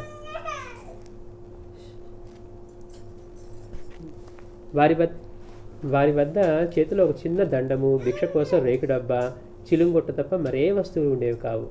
నిత్యం నియమంగా 5 ఇండ్లకు మాత్రమే భిక్ష కోసం వెళ్ళేవారు. అప్పుడు కూడా బాబా ఏం చేసేవారు, భిక్షకి వెళ్ళేటప్పుడు కూడా 5 ఇండ్లకి వెళ్ళేవారట. 5 ఇండ్లకి వెళ్ళినా ఎక్కడ ఒక ఇంటి ముందు, ఇప్పుడు మనం పాత రోజుల్లో చిన్నప్పుడు చూసేవాళ్ళం, ఎవరన్నా మన ఇంటికి బిచ్చగాళ్ళు వస్తే వేసేదాకా వెళ్ళరు, విసిగిస్తారు. బాబు కాళ్ళేది వెళ్ళంటే కూడా ఊరుకోడు, అక్కడే ఉంటారు కొంతమంది. అంటే వాళ్ళకి అది ఆ భిక్ష కోసమే వస్తారనమాట. కానీ బాబా దగ్గర ఎలా ఉండేదట, ఆయన వెళ్ళి ఒక్కసారి భిక్ష అడిగితే ఆ ఇంట్లో వాళ్ళు వచ్చి 2 నిమిషాల సమయంలో భిక్ష సమర్పిస్తే తీసుకునేవారట, లేకపోతే ఆ ఇల్లు దాటి ఇంకో ఇంటికి వెళ్ళిపోయారు. అంతేగాని మళ్ళీ ఇప్పుడు మనం ఏం చేస్తాం, పాత రోజుల్లో పిలిస్తే వాళ్ళు పరిగెత్తి వెనక్కి వచ్చేవారు. బాబా దగ్గర మళ్ళీ అలా వెనక్కి రావడం అలాంటివి ఉండవు. ఆయన వచ్చింది మనల్ని ఉద్ధరించడానికి, మనం ఆయనకి భిక్ష పెడతానికి మనం అనుకుంటే ఇక చూడండి. అందుకని ఆయన ముందుకు వెళ్ళిపోయేవారు. అయితే 5 ఇళ్ళకి ఎందుకు వెళ్ళేవారు అంటే అక్కడ తెలుస్తుంది ఆయన గొప్పతనం. 5 ఇళ్ళకే వెళ్ళటంలో భగవంతుడైన మానవ రూపం ధరించి వచ్చిన తర్వాత, పంచభూతాలతోటి రూపం స్వీకరించిన తర్వాత మళ్ళీ అట్లాంటి పంచభూతాల నుంచే తన ఆహారాన్ని, వాటిని అంటే ఆ బాడీ కాస్ట్ని మెయింటెనెన్స్ని వాటి నుంచే సంపాదించుకోవాలి. వాటిని తప్పితే ఏమీ లేదు. ఇప్పుడు మనకి ఏది ప్రకటమవుతున్నా పంచభూతాల్లో నుంచే. దానికి గుర్తుగానే ఆయన ఇళ్లలో భిక్ష చేసేవారట. అంతేకాకుండా సాధువైన వాడు, ఇదేంటి నియమాలు మనకి తెలియక మనం మాట్లాడుతూ ఉంటాం కదా, సాధువైన వాడు భిక్షని బాగా పవిత్ర వృత్తిగా స్వీకరించిన వాడు ఎప్పుడూ కూడా ఒక్క ఇంట్లో లేకపోతే 2 ఇళ్లలో అట్లా భిక్ష చేయకూడదట. ఇప్పుడేంటి బాగా నాకు సంతోషి బాగా చేసి పెడుతున్నాను ఇక్కడికే వచ్చాననుకో, రోజు దాని మీద ప్రీతి పెరిగిపోతుంది, ఆ సంతోష పెట్టే దాని మీదే ఉంటుంది. అట్లా కాదు, యోగైన వాడు నిజంగా భిక్షావృత్తిని పవిత్రంగా తీసుకున్నవాడు అట్లా 4-5 ఇళ్లను స్వీకరించాలట. అందుకని ఆయన ఎంత ధర్మాన్ని ఎలా పాటించేవారు, భిక్ష మీద ప్రీతి కాదు. మళ్ళీ చూడండి గమ్మత్తు, మరి భిక్ష మీద ప్రీతి అయితే దొరకనప్పుడు మళ్ళీ రావాలి కదా. కానీ ఆయనకి భిక్ష దొరకనప్పుడు బాబా చెప్పిన మాటను బట్టి చూస్తే ఆయన ఏమి దొరకకపోతే వేపాకులు తిని జీవించారని చెప్పేవారు. అంటే ఆ భిక్ష కూడా ఎలా చేసేవారంటే ప్రతి దానిలో కూడా అంత విషయం ఉండేదన్నమాట. నియమంగా వెళ్ళేవారు. ఇట్లా పైగా ఆ భిక్ష కూడా తీసుకొచ్చి ఏం చేసేవారు, ముందు గురువుకి అర్పించే, అంటే అగ్ని రూపంలో ఉన్న గురువుకి అర్పించి దాన్ని అందరికి పంచి జీవులు తీసుకున్న తర్వాత ఆయన తీసుకునేవారు అనమాట. వారేమి పెట్టుకున్నా కానీ ఆయన ఇంటికి 6వ ఇంటికి వెళ్లకుండా తమ స్థానానికి చేరుకునేవారు. అంటే 5 ఏళ్ళకే వెళ్ళేవారు అనుకున్నాం కదా, 6వ ఇంటికి వెళ్ళేవారు కాదు. నమస్కరించిన వారిని అల్లా మాలిక్ హై, అల్లా అచ్చా కరేగా అనేవారు. అక్కడ వచ్చింది తేడా మనకి. అల్లా అచ్చా కరేగా, అల్లా మాలిక్ హై అంటున్నారు. ఈయన హిందువా ముస్లిమా? మహత్యం చూస్తే గొప్పగా ఉంది, రూపం దగ్గరికి వెళ్తే ఆకర్షణగా ఉంది, ఆకర్షణీయంగా ఉంది, వెళ్తే మనసు ప్రశాంతం అవుతుంది. కానీ మనకేమో మన ఇదడ్డు వస్తుంది కదా, ఆయనేమో ముస్లిము, నేనేమో హిందువుని, నేనేమో బ్రాహ్మణుడిని, లేకపోతే నేను వైష్ణవుడిని, నేను శైవుడిని, ఇట్లా ఇన్ని రకాలుగా. అందుకని ఎక్కువగా ఏకాంతంగాను మౌనంగాను ఉండేవారు. అప్పుడప్పుడు తమలో తాము మాట్లాడుకుంటూ చిత్రమైన భంగిమలు చేస్తూ ఉండటం వల్ల ఎక్కువ మంది ఆయన్ని పిచ్చివారు అనుకునేవారు. ఆయనేమో దీవించడం పద్ధతి అది. బాబా ఎక్కువగా తనలో తాము మాట్లాడుకుంటూ విచిత్రమైన భంగిమలు చేస్తూ ఉంటే ఈయన్ని పిచ్చివాడు అనుకునేవారు. ఇప్పుడు మనమైనా అంతే అనుకుంటాం కదా. మనకి బాగా మేధావైన వాడు పిచ్చివాళ్ళు వచ్చాడు అనుకోండి, వీడు సైంటిస్ట్ అని చెప్తే మనం నమ్మం. వాడు చక్కగా డ్రెస్ చేసుకొని చుట్టూ బూట్ వేసుకొని వాడు ఏం మాట్లాడినా మనకు అర్థం కానట్టుగా మాట్లాడినా బాగా నాలెడ్జ్ ఉందంటాం. అదే సామాన్యంగా ఇప్పుడు మన వాళ్ళు వచ్చినట్టు పంచి కట్టుకోనో ఏదో వచ్చారనుకోండి, వాడు ఎంత మేధావైనా కావచ్చు, ముందు వాడికి అసలు విలువ ఇవ్వం. అంటే రూపంతో వాడిని మనం వెంటనే అంచనా వేయడానికి ప్రయత్నిస్తాం. అట్లా బాబాని కూడా ఆయన చేసే భంగిమలు వాడిని చేసి పిచ్చివాళ్ళు అనుకునేవారంట. మరి అలాంటి పిచ్చివాళ్ళు ఎవరైనా కింద కొట్టి ఒకే చోట కొట్టి నిప్పు నీరు దిగలరా? పడిపోయే పైన కప్పుని ఆగు అంటే కప్పు ఆగిపోగలదా? చూడండి గమ్మత్తు. కానీ బాబా యొక్క ఆశీస్సులతో ఆయన ఎప్పుడైనా అల్లా మాలిక్నే అల్లా అచ్చాకరే కానీ దీవిస్తే ఎంతటి కష్టమైనా తీరిపోవాల్సిందే. ఒకసారి ఆయన యొక్క అనుగ్రహం లభించిందంటే మృత్యువైనా ఆగాల్సిందే. బాబా దగ్గర అటువంటి అనుగ్రహం లేకపోతే ఇంక దాన్ని రక్షించగలిగిన వాడు కూడా ఎవరు ఉండేవాడు కాదు. అందుకని ఈయన ఏదో మహాత్ముడిలా ఉన్నాడు అని చెప్పి అలా వచ్చి చెప్పుకుంటూ ఉంటే వాళ్ళ కష్టాలు కోరికలు. మనం ఏం చేస్తాం, ఇప్పుడు ఎవరైనా మహాత్ముడు అనగానే మనం ఫస్ట్ మనకి ఏదో కష్టం ఉంది, అమ్మాయి పెళ్లి కావట్లేదు, అబ్బాయికి ఉద్యోగం రావట్లేదు, అది పిల్లవాడు బాధ, ఇట్లానే మనం ఫస్ట్ మన సమస్య తీసుకోవడానికి వెళ్తాం. అట్లా బాబా దగ్గరికి కూడా వచ్చి అట్లానే చెప్పుకునేవారట. ఆయన వెంటనే అల్లా అచ్చాకరాగానే వాళ్ళ కోరికలు తీరడంతో ఇంకా ఇంకా జనం ఆయన దర్శార్థం వస్తూ ఉండేవారు. అయితే ఈ వింత బాలుడు ఎవరు, ఎక్కడి నుండి వచ్చాడు అనేది గ్రామస్తుల సమస్య. అసలు ఈ షిరిడీకి వచ్చాడు, ఈ షిరిడీలో అతను కాదు, ఈయన ఎక్కడి నుంచి వచ్చాడు? 16 ఏళ్ల వయసులో భయం ఏమీ లేకుండా, ఆకలి గురించి దప్పి గురించి తెలియకుండా, ఆచ్ఛాదన గురించి తెలియకుండా, తను అంటే దేహం ఉన్న స్మరణే లేకుండా ఎప్పుడు అక్కడే కూర్చుంటూ తిరుగుతూ, ఏమి భిక్ష దొరికినప్పుడు కేవలం ఆరో ఇంటికి కూడా వెళ్లకుండా అలా వెళ్ళిపోతూ ఈయన ఉన్నారు. అసలు ఈ బాలుడు ఎక్కడి నుంచి వచ్చాడు, ఎవరు అని. ఒకరోజు ఒక భక్తుడికి అక్కడ దేవత పూనగా ఆ గణాన్ని అందరూ ఆ యువకుడి గురించి అడిగారట. వాళ్ళ క్యూరియాసిటీ ఎట్లా ఉందో చూడండి. అక్కడ ఎవరికో ఒకళ్ళకి ఆవేశం వచ్చి చేస్తే వీళ్ళందరూ ఈయన గురించి అడిగారట. మామూలుగా అయితే మనకు అడుగుతాం, మా అబ్బాయికి పెళ్ళి ఎప్పుడు అవుతుంది, ఉద్యోగం ఎప్పుడు వస్తుంది, ఇవన్నీ సాధారణంగా ఉండేవి. కానీ వీళ్ళ క్యూరియాసిటీ బాబా పట్ల, ఆ పిల్లవాడి పట్ల ఎట్లయిందంటే ఆ గణం పూంతే వీళ్ళు అడిగింది అదట, ఈ బాలుడు ఎవరు, ఎక్కడి నుంచి వచ్చాడు, ఈయన ఏం తపస్సు చేశాడు అని చెప్తే అప్పుడు ఆ గణం ఆ చెట్టు కింద ఒక చోట తవ్వించి చూపగా అక్కడ ఒక భూగృహం, అందులో వెలుగుతున్న దీపాలు, పూజాదులు చేసిన గుర్తులు ఉన్నాయట. అంటే వీళ్ళు అడిగారు కదా, అందుకని అది చూపి ఈ యువకుడు ఇక్కడ 12 సంవత్సరాలు తపస్సు చేశాడు అన్నాడు. గమ్మత్ ఏంటంటే 16 సంవత్సరాల బాలుడుగా ప్రకటమైన సాయిని 12 సంవత్సరాలు ఇక్కడ ఈ భూగృహంలో తపస్సు చేశాడని చెప్పి ఆ గణం చెప్తూ ఉంది. మరి గణంతో చెప్పింది తప్పు అనుకుందామంటే మరి కరెక్ట్గా కొట్టి ఆ భూగృహం చూపించింది కదా, దీపాలు వెలుగుతూ ఉన్నాయి కదా, పూజ చేసిన పదార్థాలు అన్నీ ఉన్నాయి కదా. అందుకని ఇప్పుడు అలా చూస్తే నిజంగా అంటే బాబా ప్రకటమైన 16 ఏళ్ల వయసు ఉంటే ఆయన 4 సంవత్సరాల వయసు నుంచి అందులో ఆయన తపస్సు చేసి ఉండాలన్నమాట. అంటే ఈ యువకుడు 12 సంవత్సరాలు తపస్సు చేశాడని చెప్పి ఆ దేవత తొలగిపోయింది. ఇంతలో అక్కడికి వచ్చిన ఆ వింత యువకుడు ఆ భూగృహంలో తన గురువు యొక్క సమాధి ఉన్నదాన్ని దాన్ని యథాపూర్వం మూసివేయాలని చెప్పి ఆయన వెనక్కి వచ్చి మూయించి వేశారనమాట. ఇంకా అప్పటి నుంచి అంటే అప్పుడు ఇక లీక్ అయిపోయింది కదా, ఈయన ఇక్కడ 12 సంవత్సరాలు తపస్సు చేశారనే విషయం ఇక్కడ లీక్ అయిపోయింది గణం ద్వారా. ఇంకా అందరూ కూడా ఆయన్ని అందరూ విసిగించసాగారు. మీరు ఎక్కడి నుంచి వచ్చారు, మీరు ఏ సాధన చేశారు, మీరు ఎందుకోసం చేస్తున్నారు అంటే 12 సంవత్సరాలు మీరు ఇక్కడ తపస్సు చేశారంటే 4 ఏళ్ళకి వచ్చారంటే అసలు ఎంత అద్భుతమై ఉండాలి, పైగా మీరు అల్లా అచ్చాకరేగా అంటే కష్టాలు తీరిపోతున్నాయి, మీరు ఆశీర్వదిస్తే పనులు జరిగిపోతూ ఉన్నాయి అని బాబాని విసిగిస్తూ ఉంటే ఆయన కొద్ది కాలం ఈ గ్రామం విడిచి ఎక్కడికో వెళ్ళిపోయారు. మళ్ళీ 1856లో ధూప్ గ్రామానికి చెందిన చాంద్ పాటిల్ అనే ఒక సంపన్నుడు ముస్లిం ఎక్కడికో వెళ్తూ ఉండగా దారిలో అతని గుర్రం తప్పించుకొని కనిపించకుండా పోయింది. తర్వాత 56లో ఈ ధూప్ గ్రామానికి చెందిన చాంద్ పాటిల్ గుర్రం తప్పిపోతే ఆయన దాన్ని వెతుక్కుంటూ వచ్చాడట. అతడు ఆ ప్రాంతంలో కొన్ని రోజులు శ్రమపడి వెతికాడు, కానీ దాన్ని జాడ దొరకలేదు. ఆ గుర్రం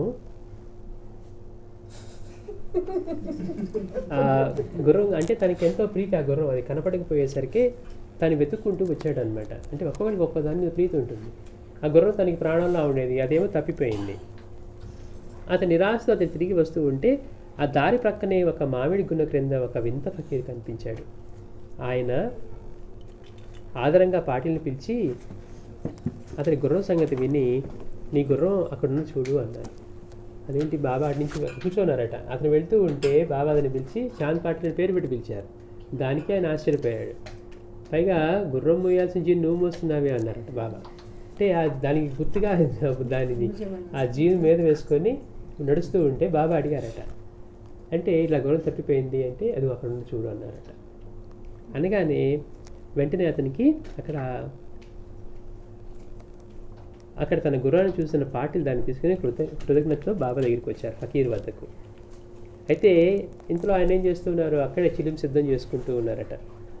ఆయన వెళ్తూ ఉంటే ఆపి, నువ్వు కూడా చిలిం దాకా వెళ్తూ కానీ అంటే అది అన్నారు, దానికి నిప్పు కావాలి నీరు కావాలి అంటే ఆయన రా నేను చూపిస్తాను అనలా, ఊరికే ఆ చేతిలో ఉన్న సట్కా తీసుకొని కొట్టి ఒకే చోట నిప్పు నీరు తీసి ఆ చిలిం వెలిగించి ఇచ్చారనమాట. ఒక్కసారిగా బిత్తరపోయాడు. అంటే ఇంత పిచ్చి ఫకీర్లా అనిపిస్తూ ఉన్నాడు. మొదటే ఇంతసేపు ఎక్కడ వెతికినా కనపడిన గుర్రం అక్కడ కనపడింది. పైగా అదే సమయంలో ఒకే చోట నుంచి నిప్పు నీరు తీసి ఆయన చిలిం వెలిగిస్తున్నారు. ఈయన ఎవరో సామాన్యుడు కాదు, పంచభూతాలు కూడా ఆయన ఆధీనంలో ఉన్నాయి అన్న ఆలోచన రాగానే అతను ఒక్కసారిగా వినమ్రుడైపోయాడు అనమాట. అయిపోయి ఆయన్ని తన ఇంటికి ఆహ్వానిస్తే తర్వాత వస్తానని చెప్పారు.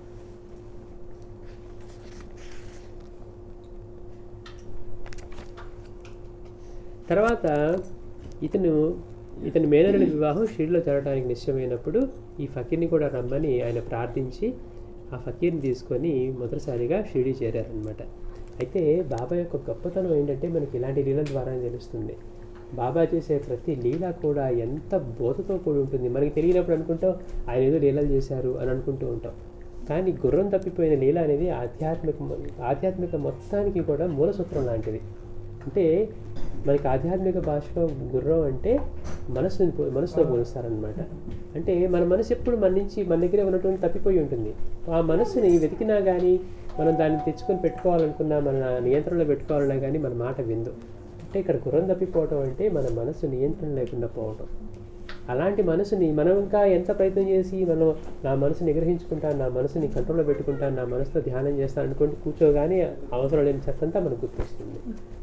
లేదు ఇక్కడ కూర్చొని బాబాని చూద్దాం అనుకుంటుంటే అక్కడ ఏం చేస్తున్నారో అనిపిస్తుంటుంది, లేకపోతే రేపేం తినాలనిపిస్తుంది, రేపేం చేసుకుందాం అనిపిస్తుంటుంది. అంటే మనసు ఇన్ని రకాలుగా వెళ్తూ ఉంటుంది అనమాట. అంటే మన ప్రయత్నంగా మనం కనుక ఎంత చేసినా కానీ, అంటే చాంద్ పాటిల్ చేసిన ప్రయత్నం అంతా కూడా. అందుకని బాబా చేసే లీల ఏమవుతుంది, రే నీ మనసును నాకు అర్పించు, నేను దాన్ని సరిచేసిస్తానంటున్నారు. అది ఆ గుర్రానికి తిరిగి ఇవ్వటంలో. అంటే అన్ని సాంప్రదాయాలకి మూలం అనమాట. బాబా దగ్గర ప్రకటమయ్యే లీలల్లో ఆ లీలల వెనక ఇంత అత్యద్భుతమైన బోధ దాగి ఉంటుందన్నమాట. అది తెలిసిన వాళ్ళకి ఇందాక మనం అనుకున్నట్టు మామిడి పండు తొక్క వగరగా ఉండి లోపల పండు మధురంగా ఉన్నట్టు ఆయన లీలలు చూస్తూ ఉంటే వగలా అనిపిస్తూ ఉంటే దానిలో అత్యంత విలువైన బోధ దాగి ఉంటుందన్నమాట. అట్లా ఆ లీల అంత మహత్తరంగా ఉంటుంది. అలా మొదటిసారి తన మేనరుడి వివాహానికి అని చెప్పి బాబాని ఈ ఫకీర్ని అప్పుడు ఇంకా ఆయన సాయిని కూడా పేరు పెట్టాల. ఆయన మొదటిసారి షిరిడీ తీసుకొని అక్కడికి రాగానే ఆ మహల్సాపతి బాబాని ఫకీర్ని చూసి మొన్నటిదాకా ఉండి వెళ్ళిపోయిన ఫకీరే ఇతను అని చెప్పి గుర్తించి ఆయన్ని యాసాయి అంటే రండి స్వామి అని ఆహ్వానించారు. అంటే బాబా విసిగిస్తున్నారని వెళ్ళిపోయారు కదా, ఈయన గుర్తుపెట్టాడు వెంటనే, అంతకుముందు ఉండి ఇక్కడ వెళ్ళిపోయిన ఫకీర్ ఈయనే అని చెప్పి రండి స్వామి అని ఆహ్వానించారట. అంటే ఆ యాసాయి అన్నదే సాయి అంటే మహాత్ములందరిలోకి శ్రేష్ఠుడు అని మనకి బెంగాల్ ఈ భాషలో వాటిలో మనకి అలా డిఫైన్ చేయబడినమాట. అట్లాగ పేరు కూడా అంత కరెక్ట్గా సరిపోయింది. యాసాయి అంటే రండి స్వామి అని సంబోధించారు. ఆ రోజు నుంచి అందరూ కూడా ఆయన్ని సాయిబాబా అని పేరు పెట్టారు. మాస్టర్ గారు అంటారు, సాయి అనేది పేరు లేని వస్తువుకి ఇది పేరు లేని వస్తువు అని పెట్టుకున్న పేరు లాంటిదట. అంటే గుర్తు చేస్తుందండి, ఇది పేరు లేని వస్తువు అన్న దానికి ఇది పేరు లేదని చెప్పుకోవడానికి పెట్టుకున్న పేరట. అంటే తెలియజేస్తుంది సాయి అనేది కూడా ఆయన పేరు కాదు. అందుకే బాబాని వాళ్ళు వచ్చి అడిగినప్పుడు ఏమన్నారు, వీరంతా నన్ను సాయిబాబా అంటారు, నేను సాయిబాబా అని అన్నాను. ఎందుకని ఆయనకి ఆ దేహం ఇది ఉంటే తనకి అలా అంటారనమాట. ఇంకా అప్పటి నుంచి బాగా మళ్ళీ 1918లో విజయదశమి రోజు సమాధి అయ్యేంత వరకు కూడా అక్కడే షిరిడీలో ఉండిపోయారు. ఇక ఈయన దీవించే విధానం అల్లా మాలిక్ అవి ఇవి అంటూ వాళ్ళ భక్తుల బలవంతం మీద బాబాని తీసుకువెళ్ళి మసీదులో కూర్చోబెట్టారు. అంటే చెట్టు కింద వర్షం పడినప్పుడు తడిచిపోతూ ఉన్నారు, ఎండకి ఎండిపోతూ ఉన్నారు, అంత వేడికి అని చెప్పి ఈయన ఎవరో ముస్లిం వకీల్ అలానే ఉన్నారు, వేషధారణ అలానే ఉంది, అల్లా మాలిక్ అంటూ ఉన్నారని చెప్పి భక్తులు ఆ మసీదులో ఉంచితే అప్పటి నుంచి బాబా అక్కడ నివసించడం ఆరంభించారు. వారికి కనువిప్పు కల్పించడానికి అన్నట్లుగా బాబా ఏం చేశారట, ఆ మసీదుకి ద్వారకామాయి అని పేరు పెట్టారు. పేరుకేమో అది మసీదు, దానికి పెట్టిన పేరేమో ద్వారకామాయి అని. ఎదుటేమో తులసి మాతను ప్రతిష్ఠించారు. ఉత్తర దిక్కుగా తమ ఆసనం ఏర్పాటు చేసుకొని ఆగ్నేయంగా నిర్తాగ్నిహోత్రం దుని కొనసాగించారు. ముస్లింలు నివేదనలు తెచ్చినప్పుడేమో వారితో కలిసి ఫాతిహా అనే ప్రార్థన చదివి భగవంతునికి నివేదించేవారు. అట్లానే భక్తులకు ప్రసాదం పంచేవారు. హిందువులు తమ ధర్మానుసారం శ్రీ సాయిని పూజించేవారు. ఈ రెండు మతాల వారిని తమ తమ పండుగలను పరస్పర ప్రేమతో కలిపి జరుపుకోమనేవారు. నాటి నుండి నేటి వరకు ముస్లింలు ఉరుసు లేక చందనోత్సవం, హిందువులు శ్రీరామనవమి ఒకే రోజున కలిసి అక్కడ వేడుక చేసుకుంటూ ఉంటారు. అయితే ఈ 6 దశాబ్దాల కాలంలో, అంటే బాబా సుమారుగా 60 సంవత్సరాలు అక్కడ షిరిడీలో నివసించిన కాలంలో ఆయన భక్తుల్ని తమ అద్భుతమైన నీళ్ళలో ముంచివేశారనమాట. అంటే అంతమంది ఎలా ఆకర్షితులై వచ్చారు బాబా దగ్గరికి ఈ ప్రచారం లేని రోజుల్లో కూడా. అంటే బాబా ఎంతటి అద్భుతమైన లీలలు చేశారంటే ఆ లీలలు వాళ్ళందరినీ ముంచెత్తేసాయంట, అంత అద్భుతమైన లీలలు. అయితే మాస్టర్ గారు అంటారు, ఆ లీలలు బాబా తమ వ్యక్తిగత ప్రదర్శనకో లేకపోతే ఆయన గొప్పతనం చాటుకోవటానికో, ఇప్పుడు ఆయనకి ఇందాక చిలిం వెలిగించుకోవాలనుకున్నారు, అది పొగదాడటానికి కావాలనుకున్నారు, అందుకని కింద కొట్టి తీసారి తప్పించి చూడు ఇప్పుడు నేను తీస్తాను అలా. అంటే ఏ పని చేసినా కానీ సర్వసాధారణంగా, ఇప్పుడు మనమేదో మనకి ఎప్పుడు పెట్టే చోట ఏదైనా కావాలంటే తీసినట్టుగా, అంటే కింద నుంచి ఒకే చోట నుంచి నిప్పు నీరు తీయటం కూడా అత్యంత సామాన్యంగా సాధారణంగా ఎందుకు చేస్తున్నారంటే ఇది ప్రదర్శన కోసం కాదు. అంటే వేరే వాళ్ళ గుర్తింపు పొందాలి అన్న అలాంటి ఆలోచన కానీ అలాంటి థాట్ కూడా లేనివారు, అంటే వేరు అన్న భావం ఉంటేనే కదా అది సాధ్యం. అలాంటి వారు అన్నమాట. ఎప్పుడు కూడా తమ వ్యక్తిగత కీర్తి కోసం కానీ ప్రతిష్టల కోసం కానీ ఏది చేయలేదు. పైగా వీటన్నిటికీ తాను కర్తను కానని, తాను భగవంతుని బానిసనని. అంటే ఇన్ని చేస్తూ ఉన్నా కానీ బాబా ఎలా ఉన్నారు అంటే ఇదంతా కూడా దీనికి నేను కర్తను కాదు, ఇదంతా భగవంతుని కృప, ఇదంతా నా గురుకృప, ఇది జరిగేదంతా కూడా గురుకృప వల్లనే అని చెప్పి తాను అది మొత్తం కూడా గురువు యొక్క గొప్పతనంగానే చెప్పేవారు. అట్లా అసంఖ్యాకులైన భక్తులకు కలిగిన దివ్యానుభవాలను స్థూలంగా మాస్టర్ అంటాడు ఈ క్రింది విధంగా చూడొచ్చు అని. ఏంటి బాబాలో గొప్పతనం అంటే, మనం ఇప్పుడు ఉన్నాం అనుకోండి, రాముడిని పూజించేవాళ్ళు, కృష్ణుని పూజించేవాళ్ళు. మాస్టర్ అంటారు కృష్ణుని పూజించే వాళ్ళలో కూడా మళ్ళీ తెగలు ఉంటాయట. ఒకళ్ళు బాలకృష్ణుని ఉపాసిస్తారట, ఒకళ్ళు గీతాచార్యుని ఉపాసిస్తారట, ఒకళ్ళు రాధాదేవితో ఉపాసిస్తారు. వాళ్ళకి వీళ్ళు కూడా పడదు. అంటే ఒకళ్ళు గోపికా కృష్ణుడిని, ఒకళ్ళు గీతాకృష్ణుడిని, ఇట్లా. అంటే మాస్టర్ గారు అంటారు ఒక విష్ణుని పూజించే సాంప్రదాయాన్ని కూడా ఇలా కొట్టుకునే వాళ్ళు ఉంటారట. అట్లా అలాగే ఇంకా మనకి ఇక వేరే దాంతో చూస్తే ఇక శివుడిని విష్ణు పూజించే వాళ్ళైతే వాళ్ళకి ఆ రోజుల్లో బాగా ఎంతో ఇదిగా ఉండేది. అంటే బాబా దగ్గరికి వచ్చేసరికి ఏం చేసేవారు, ఏ భక్తుడు వచ్చినా కానీ వాళ్ళకి ఆయా దేవతల రూపంలో ఆయనే దర్శనమిచ్చేవారు. అంటే సమిష్టి దేవతా రూపంలాగా. బాబా దగ్గర ఉన్న గొప్పతనం ఏంటంటే ఎవరు వచ్చినా కానీ వాళ్ళు ఏ దేవతను ఆరాధిస్తారో, వాళ్ళు ఎవరిని ఆరాధిస్తారో వాళ్ళ రూపంలో దర్శనమిచ్చారు. రామ భక్తులకి రాముడిగా, కృష్ణ భక్తులు కృష్ణుడు, అట్లా విఠలుడి భక్తులకి విఠలుడిగా, అట్లా వచ్చేవారందరికీ కూడా. ఆంజనేయ స్వామిని కొలిచేవారు వస్తే మారుతిగా కనపడేవారంట అని అంటారు కదా. బాబా అక్కడ మారుతిలా కనిపించారు, నాకు తోకన్నది లేదా చూడలేదు, బట్టి మీద కూర్చొని ఉన్నారని.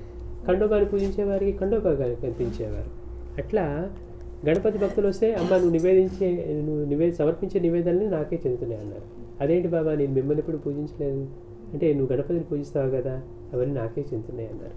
అలానే ఒక ముస్లాం వస్తే ఏమన్నా, అదిగో ఈ ముసలాడు చాలా టక్కరి, ఎలుకే నా వాహనం అని కనిపెట్టాడు అన్నారు. అంటే మనం ఎవరిని ఆరాధించినా ఆయనకే చెందుతుంది. మనకి ఇష్టం లేకపోనివ్వండి, ఇష్టం ఉండనివ్వండి, మేము పూజించండి బాబాని, ఆయనకేం నష్టం లేదు. అనుగ్రహించవలసిన వాడు ఇన్ని రూపాల్లో ఉన్న పరమాత్మ ఆయనే. మనకి ఇప్పుడు ఆయన రూపం చూసి ఈ రూపంలో వచ్చాడు కనుక నాకు ఈ రూపం నచ్చలేదు, నేను ఈ రూపంలో పూజించను అన్నా కానీ నువ్వు చేసేది ఆయనకే చెందుతుంది.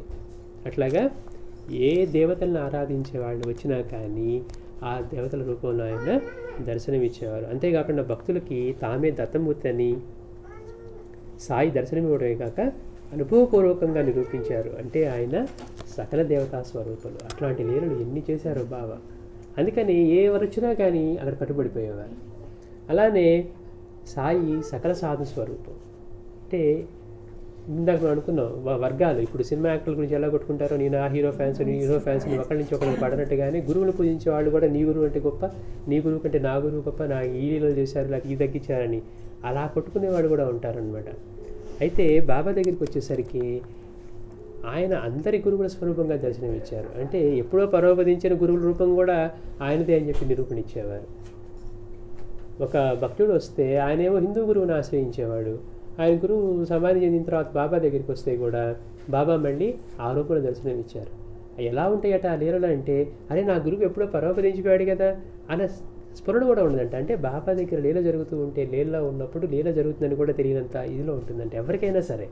లీలలోంచి అయిపోయిన తర్వాత మనం మైకో నుంచి బయటపడినట్టు, అరే ఇలా ఎలా జరిగింది, బాబాని ఈయన ముస్లిము, ఈయనకి నేను దక్షిణ ఇచ్చేది ఏంటి అనుకున్న వచ్చారు. లోపలికి వస్తేనే గురువు కనపడగానే ఆయన గురునామాన్ని తలుచుకుంటూ వెళ్ళి బాధల మీద పడ్డాడు. గురుగోల స్వామి పేరు నామం తలుచుకుంటూ వచ్చేటప్పుడేమో ఆయన ఏంటి ఆయన అన్న గురువా, ఆయన భిక్ష అవడానికి, ఆయన దక్షిణ అవడానికి అన్నారు. అంటే ఎలా ఉంటుంది అంటే, అలాంటి లీలలో అరే నా గురువు ఎప్పుడో పరోపరించారు కదా, మసీదులో నా గురువు ఉన్నారేంటి అన్న ఆలోచన కూడా రాదట. అంతా అయిపోయి బయటకు వచ్చిన తర్వాత అప్పుడు అనిపిస్తుంది, ఓహో బాబా అందుకు కాషాయం కట్టుకుంటారని భక్తులతో అదారని వీళ్ళు గుర్తించాల్సిందే. అంటే ఏ గురువుని ఆశ్రయించినా, ఆ గురువులు పరమపదించినా కూడా అవి కూడా తమ రూపాలని నిదర్శనం ఇచ్చేవారు అనమాట. అంటే విశ్వమంతా వ్యాపించి, భగవంతుడికి నిర్వచనం ఏదో చెప్పిందో, విశ్వమంతా వ్యాపించి ఏ చైతన్యం అయితే ఉందో, ఏ చైతన్యంలో ఈ విశ్వమంతా ఉందో అటువంటి తత్వం అనమాట అది. అంటే ఎంతమంది మహాత్ములుగా భగవంతుడు ప్రకటమైన అవన్నీ తన రూపాలైన అనుభవం ఇవ్వగలిగిన వాడు, అంటే తన నుంచి భిన్నంగా లేదని నిరూపణ ఇవ్వగలిగిన వాడు భగవంతుడు. మనకి కృష్ణుడి గురించి చెప్పుకుంటాం, ఆయన విశ్వరూప దర్శనం ఇచ్చాడంటే మనం ఏదో ఊరికి ఆయన ఆకారం పెరిగిపోయాడని కాదు, అన్ని జీవులు తనలోనే ఉన్నాయని అనుభవం ఇవన్నీ ఇవ్వటం అనమాట. అలాంటిదే మనకి ఇక్కడ బాబా ఏ దేవతను ఆరాధించేవాళ్ళు అమ్మవారిని పూజిస్తే అమ్మవారిగా కనపడేవారు, స్వామిని పూజిస్తే స్వామిగా కనపడేవారు, గణపతిని పూజిస్తే గణపతి, నరసింహస్వామిని పూజిస్తే నరసింహస్వామిగా, ఆంజనేయ స్వామిని పూజిస్తే ఆంజనేయ స్వామిగా. ఇట్లా ఆ రోజు అలాంటి అనుభవాలు ఇచ్చారు, ఈరోజు ఇస్తున్నారు. లేకపోతే ఇంతమంది భక్తులు, ఇంతమంది దేవతలను ఆరాధించే వాళ్ళు అక్కడికి ఇలా ఆయన కట్టుబట్టడానికి అవకాశమే ఉండదన్నమాట. అట్లా ఆయన సకల సాధు స్వరూపం.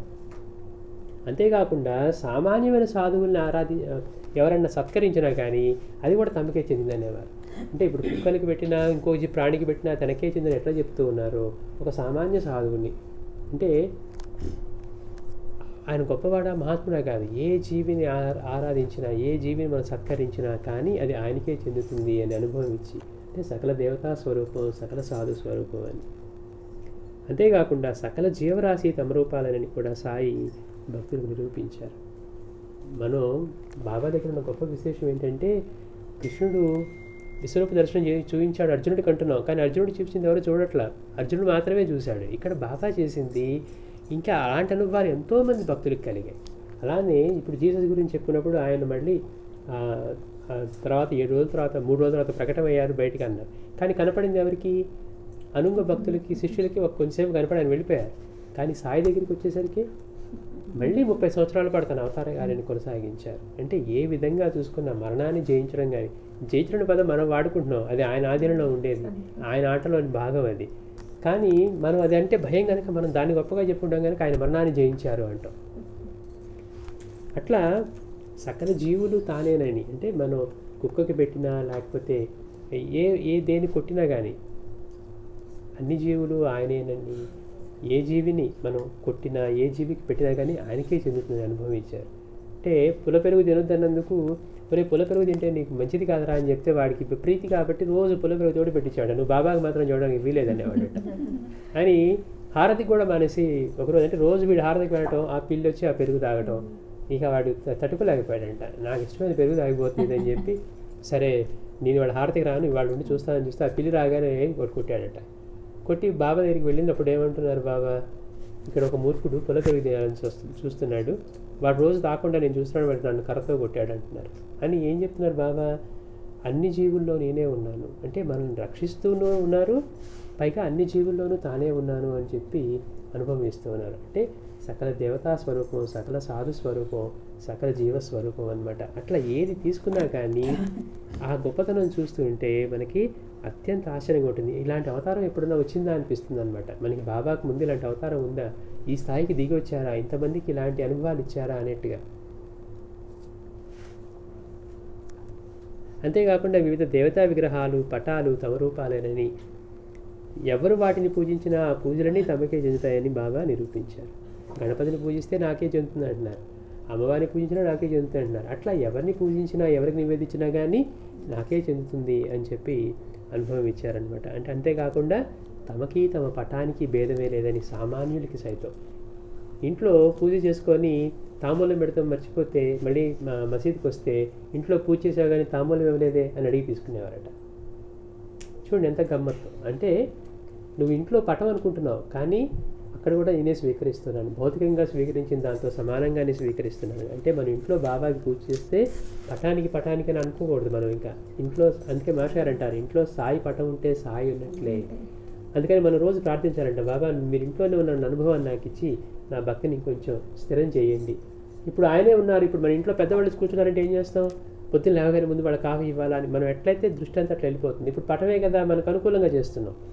బాబా కనుక ఒక్కసారి అట్లాంటి అనుభవం ఇచ్చారా మన జీవితం మారిపోయింది. అందుకని అలా ప్రార్థించడం నిజమైన ప్రార్థన అంటున్నారు. అంతేకాకుండా ఆయన సర్వజ్ఞుడు. ఎక్కడ ఏ భక్తుడు ఏం మాట్లాడుతూ ఉన్నా వాళ్ళ మనసులో వచ్చే ఆలోచనల పట్ల కూడా ఆయన మెలకుగా ఉండేవారు. అంటే ఆయనకి సృష్టిలో తెలియదంటూ ఏమీ లేదు. ఎందుకని ఆయన వేరే చోట ఉంటే కదా మనం చూడడం అనుకోవడానికి. ఇందాక మనం అనుకున్నట్టుగా మొదటిసారిగా మనం బాబా దగ్గరికి వెళ్తూ ఉన్నా కానీ ఆయన ఎప్పుడు మనతోనే ఉన్నారు. మనం అనుకుంటున్నాం నేను ఇదే కదా షెడ్యూల్ మొదటిసారి రావడం అనుకుంటున్నాం, కానీ నీలో ఉండి ఇవన్నీ నిర్వహిస్తుంది ఎవరు? నీలో ప్రాణశక్తిగా ఉన్నది ఎవరు? నీలో ఆత్మగా ఉన్నది ఎవరు? నీవు ఇవన్నీ ఎవరు నడిపిస్తూ ఉన్నారు? ఇవన్నీ మనమే చేస్తున్నాం అనుకోవటం వల్ల మనం ఆయన ఎక్కడో షెడ్యూల్లో ఉన్నారని, ఆయన ఒక రూపమని ఇలా అనుకుంటూ ఉన్నాం. కానీ ఆయన మనలోనే ఉన్నారు, మన నిర్మించడం తెలిసినప్పుడు ఆయన మన నుంచి అన్యంగా భిన్నంగా లేరు అన్నప్పుడు ఆయన మనతోనే ఉండి ప్రతి ఒక్కటి గమనిస్తూ ఉంటారని మనకు గుర్తుంటుంది అనమాట. అందుకని ప్రతి ఒక్కరికి కూడా అలాంటి భావమే ఉంటుంది, ఆయన భగవంతుడు అంటే మన నుంచి వేరుగా ఉన్నారని. కానీ ఆయన మనలోనే ఉన్నారు. అందుకే అత్యంత సాధన చేసిన వాళ్ళకు కూడా భగవంతుడు ఎక్కడ దర్శనమిస్తారంటే వాళ్ళలోనే దర్శనమిస్తాడంట. మహర్షులకేమో వాళ్ళ హృదయాల్లో, వాళ్ళ ధ్యానంలో అట్లానే దర్శనమిస్తాడు తప్పించి మనం అనుకున్నట్టుగా ఎక్కడో కనపడదు. అందుకని అంతర్ముఖులు అవటానికి కారణం వాళ్ళలోనే ఉన్న భగవంతుడు వాళ్ళకే అలా దర్శనమిస్తారని. అట్లా అంటే ఆయన యొక్క సర్వజ్ఞత, నిజానికి సర్వజ్ఞత అంటే అంతా తెలియటం. మరి అలాంటి సర్వజ్ఞుడిని కనుక మనం ఆరాధించి ఆయన యొక్క అనుగ్రహాన్ని పొందగలిగితే ఇంకంతకంటే మనకేం కావాలి? రేపు ఏం జరగబోతుందో మనకి తెలియదు కనుకే మనకి భయం.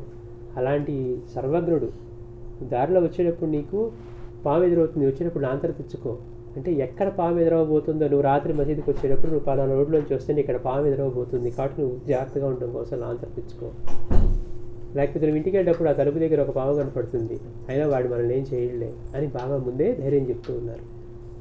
అట్లాగే ఎక్కడి నుంచో రాబోతూ ఉన్న ఒక బల్లి మసీదులో ఉన్న గోడ మీద ఉన్న బల్లి కూస్తే తన సోదరు వస్తుందని సంతోషపడుతుంది అన్నారు. అసలు బాబా చెప్పే వాటిలో ఎంత చమత్కారం ఉంటుంది ఆయన బోధలో. అవును, బాబా సర్వజ్ఞుడు కనుక బాబాకి దాని చెల్లెలు వస్తుంది తెలుస్తుంది, బాగానే ఉంది. బలికి ఎట్లా తెలిసింది? బల్లే ఉన్న మహాత్ముడా, బల్లికి దాని సోదరు వస్తుందని చెప్పి అది ఎట్లాగా కిచకిచమని నడిచింది అంటే బాబా కనుక ఎప్పుడన్నా ఎక్కువగా మాట్లాడుకున్నా ఉంటే భక్తులు మాట్లాడిన ట్రై చేసేవాళ్ళంట ఆయన మితభాష కనుక. అందుకని అలాంటప్పుడు నోరు మూయని చేయడానికి 2 సమాధానాలు చెప్పేవారంట.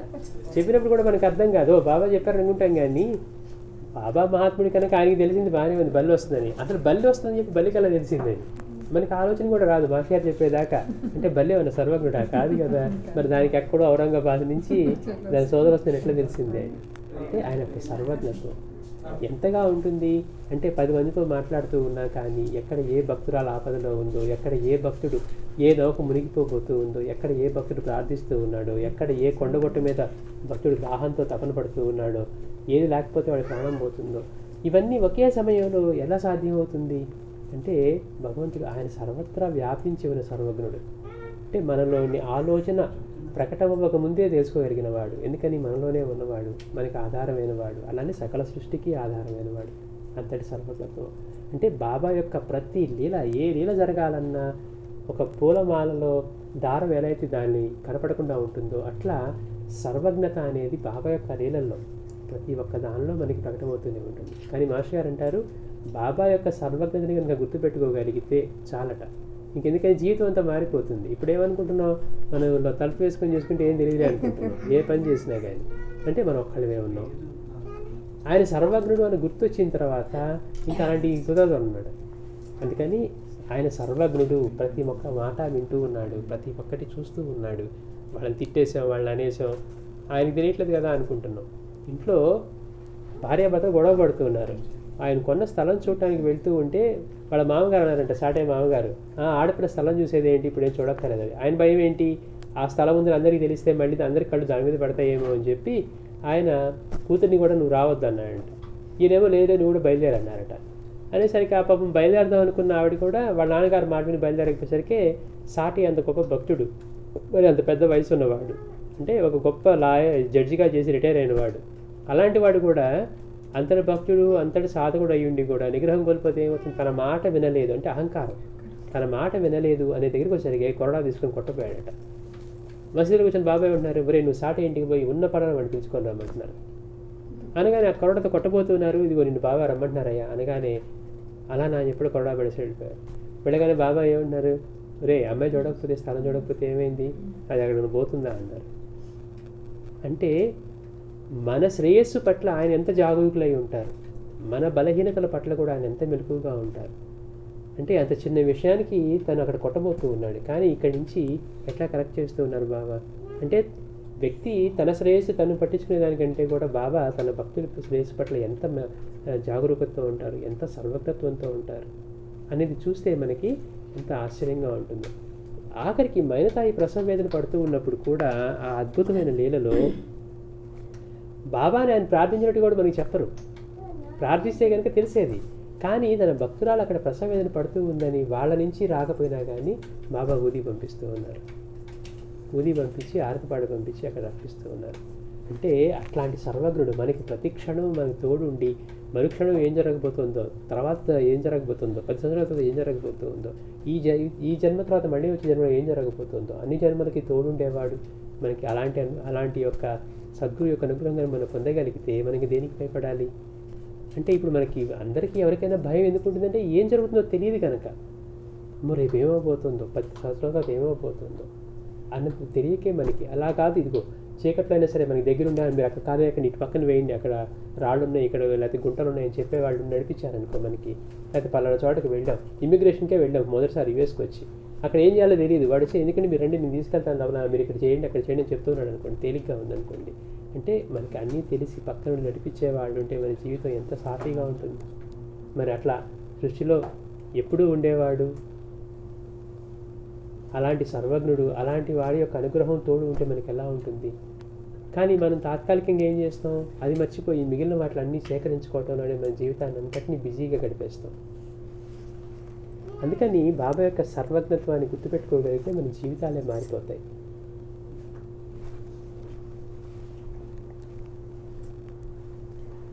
రెండవది, ఇందాక మనం ఏమనుకున్నాం, మనం మొదటిసారి చూసినప్పుడు ఆయన్ని ఈయన హిందువా ముస్లిమా అని ఆయన రూపం వెనుకున్న దాన్ని గుర్తించడం అనే దాన్ని మనం ఇంతగా అనుకుంటూ ఉన్నాం. కానీ ఒక నిజమైన మహాత్ములు మాత్రమే గుర్తించగలరు. సాటి మహాత్ములు అంటే ఆ సమయంలో ఉన్న మహాత్ములందరూ ఆయన్ని ఎంతగా కీర్తించారు అంటే దాన్ని బట్టి కూడా ఆయన యొక్క గొప్పతనం తెలుస్తుంది.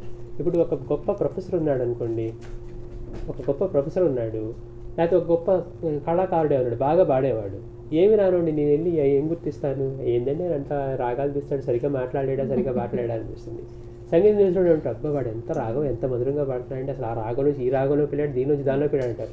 మనకేమో వాడింటి కూని రాగాలు పడుతున్నాడు అనిపిస్తుంది.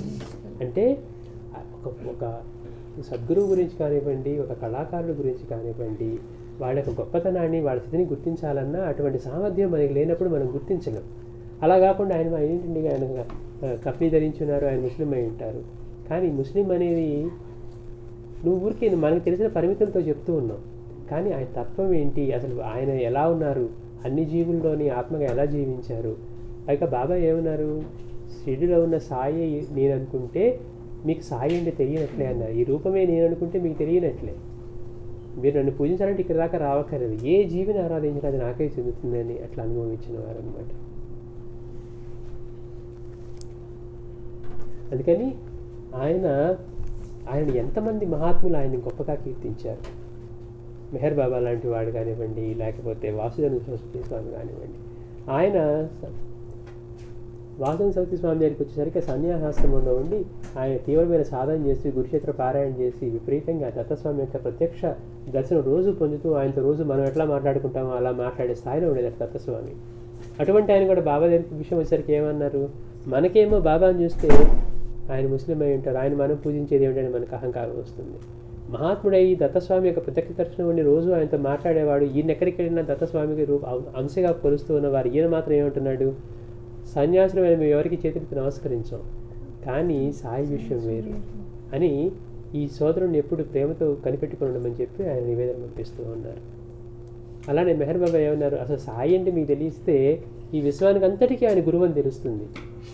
అంటే ఒక మహాత్ముడి యొక్క గొప్పతనం కానివ్వండి, మనం ఒక కళాకారుడి యొక్క గొప్పతనం కానీ ఏదైనా తెలుసుకోవాలంటే అందుకు మనలో విశేషమైన ప్రతిభ ఉంటే తప్పించి అట్లా ఒక నిజమైన జ్ఞాని మాత్రమే గుర్తుపట్టగలరు అనమాట. అట్లా మహనీయులందరూ కూడా సాయిని ఎంతగా గుర్తించారు, ఎంతగా గౌరవించారు.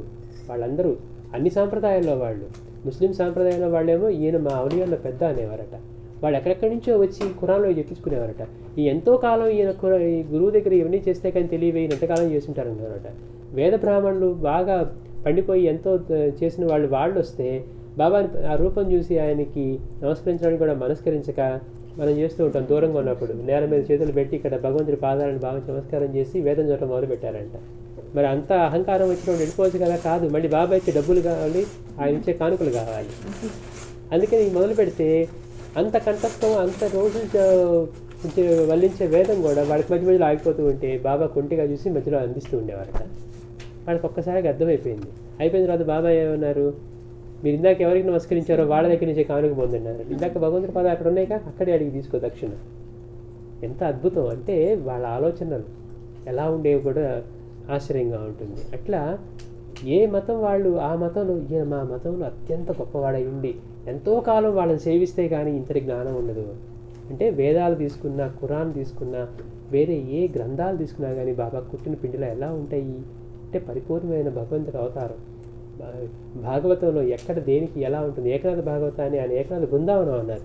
అదేంటి బృందావనం అన్నారు బాబా, మళ్ళీ పొరపడుతున్నారా? భాగవతం అంటే కృష్ణుడు దాన్ని ఎట్లా వర్ణించాడు ఏకనాథుడు దాని బృందావనం అని అంటే చదివినప్పుడు అనిపించిందంట, అంటే బాబాకి ఇంత సూక్ష్మం తెలుసా అంటే కృష్ణుడు చెప్పాడు ఇది తన నిజ బృందావనం అట్లా ఏకనాథ బృందావనం, ఏకనాథ భాగవతాన్ని బృందావనం అన్నారట. బాబా పొరపడ్డారా అనుకున్నాడట ఆయన. అంటే ఒక గ్రంథంలో ఏ విషయం ఎంత అసలు మన ఊహకు కూడా అందరంత గొప్పగా తెలుసు. అట్లా వేదాలు, ఖురాను, లేకపోతే బైబిలు, ఇట్లా ఎన్నెన్ని విషయాలు. అంటే ఏ మతంలో వాళ్ళు ఆ మతంలో వాళ్ళు ఈయన మా మతంలో చాలా గొప్పవాడు అనుకునేట్టుగా అన్ని మతాల వాళ్ళకి అలా అనిపించేదట. ఇక్కడ సాధు సన్యాసులు, అక్కడేమో ఈ ఔలియాలు, వీళ్ళందరూ కూడా తమ భక్తులు ఎదుగో అక్కడ మా పెద్దలు ఉన్నారు వెళ్ళి దర్శనం చేసుకుంటూ నుంచి పంపించేవారట. అట్లా ఎంతమంది మహాత్ములు ఆయన్ని ఎంత గౌరవించారు, ఎంత గుర్తించారు అనేది. అయితే ఇంతటి అంటే మనకి సమయాభావం వల్ల కంక్లూడ్ చేస్తాను ఒక 5 నిమిషాల్లో. అయితే ఇంతటి మహాత్ముడని మనం చెప్పుకుంటున్న ఆయన మనకి బాబా ఒక మాట చెప్పారు, గురువుని తెలుసుకోవాలి లేకపోతే ఎందుకు వచ్చినట్లు పిడకలు ఏరుకోవడానికా అన్నారు. అదేంటి బాబా ఎట్లా అన్నారు, గురువులు తెలుసుకోవాలంటే బాగానే ఉంది, పిడకలు ఏరుకోవడానికా అన్నారేంటి అని మనకి అందరికీ కూడా ఆ పదం ఏదో వింతగా ఉంటుంది. అంటే మొదటిసారి నాకు ఆశ్చర్యంగా ఉంది, బాబా 2 పదాలు వాడుంటారా అని. అంటే ఈ జన్మకు వచ్చింది గురువు యొక్క గురువుని ఆశ్రయించి గురువు యొక్క అనుగ్రహం కృపతోటి మనమెవరో మన తత్వాన్ని తెలుసుకొని అటువంటి ముక్తిని పొందడానికి. ఇందాక మనం చెప్పుకున్న ఆత్మజ్ఞానం, ఆ ఆత్మజ్ఞానం ఇప్పుడు ఎందుకంటే మనకంటే ఆత్మజ్ఞానం అంటే ఆనందంగా జీవించడం. ఆనందం ఇప్పుడు ఎందుకంటే మనం అంటామా, నేను 60 ఏళ్ళ తర్వాత ఆనందంగా పోతానండి, ఇప్పుడు మాత్రం బాగా స్ట్రెస్ఫుల్గా కష్టంగా దుఃఖంతో పోతాను మనం అంటామా. ఆత్మజ్ఞానం అంటే మనలో ఉన్న మన నిజస్థితిని తెలుసుకొని ఈ దేహానికి నేను పరిమితంగా లేనని ఆ దేహానికితో ఉన్న ఈ బంధాలన్నింటినీ, అంటే ఆ స్పర్శ లేకుండా దేహం నేను అన్నదప్పుడే వచ్చే ఈ పరిమితులు, అమ్మో నాకు చావు అంటే భయం, ఎందుకు ఈ దేహం నేను కాబట్టి దేహం నేను చావుతూ దేహం పోతుంది, కానీ ఈ దేహానికి అతీతంగా నేనున్నాను, ఎప్పుడు ఉండే ఆత్మ చైతన్యంగా ఉన్నాను అని తెలియటమే అంటే జీవన్ముక్తులను ఎవరిని అంటారో అట్లా ఆత్మజ్ఞానాన్ని పొందటం అనమాట. పొంది జీవన్ముక్తుడిగా ఆనందంలో జీవించడం కోసం మనం వచ్చింది. అది తెలుసుకోవడానికి ఏమన్నారు, గురువుని ఆశ్రయించాలి, గురువుని తెలుసుకోవాలి. ఎందుకు వచ్చావు, జన్మకు వచ్చింది ఎందుకు? ఎన్నో ఎన్నో జన్మల తర్వాత మళ్ళీ ఇట్లాంటి మానవ జన్మ వచ్చింది, అందుకని గురువుని తెలుసుకోవాలి, లేకపోతే ఎందుకు వచ్చినట్లు పిడకలు ఏరుకోవడానికి అన్నారు.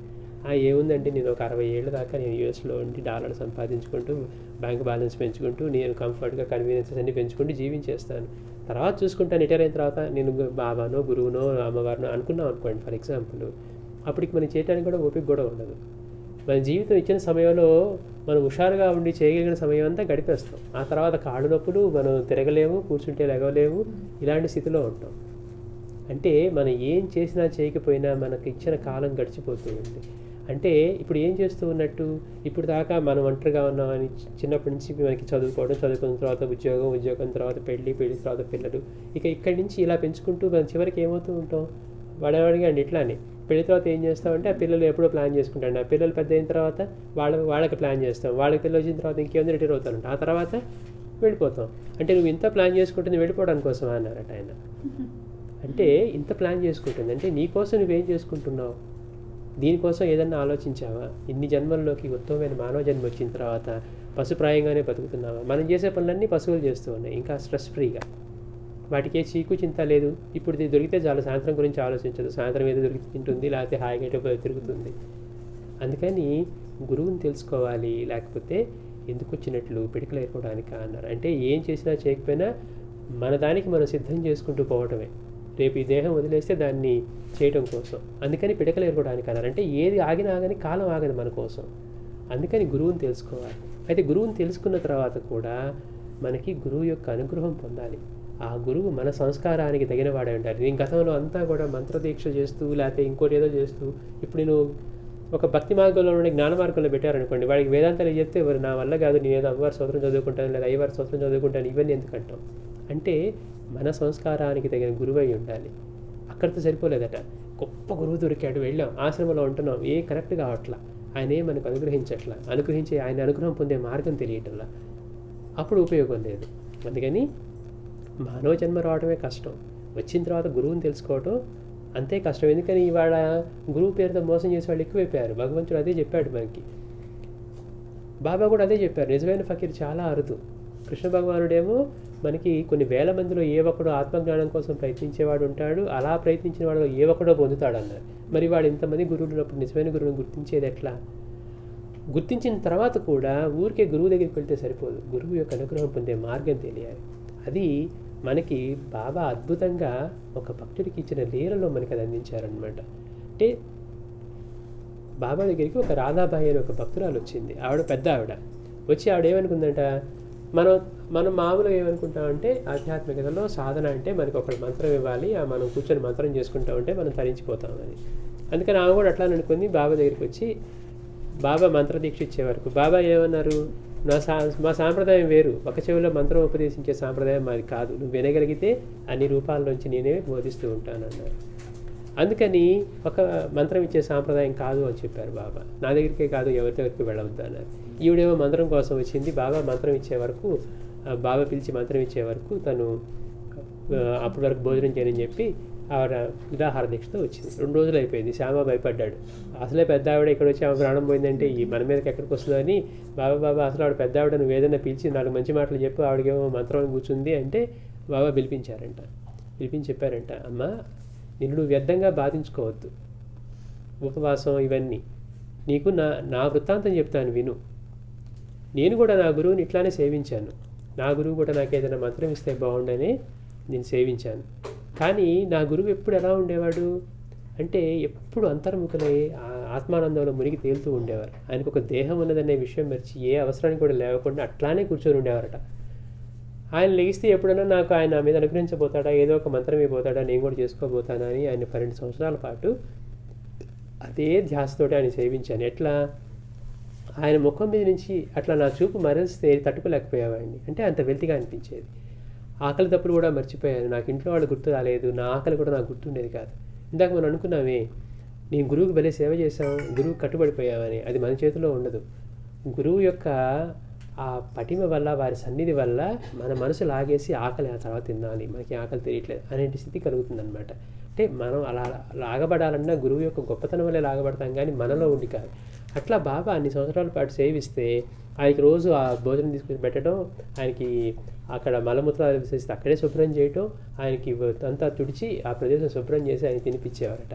ఈయనకి ఒక్కోసారి తిండి దొరకపోయినా కానీ, ఎముకలు కొట్టుకుంటూ ఉన్నా కానీ, ప్రాణం నిలుస్తుందా లేదన్నా కానీ అలానే ఉండి సేవించారట. ఎందుకు? ఎప్పుడన్నా ఆయన కళ్ళు తెరిచి కరుణిస్తే, నాకు మంత్రం ఇస్తే నేను కూడా మంత్ర సాధన చేద్దామని.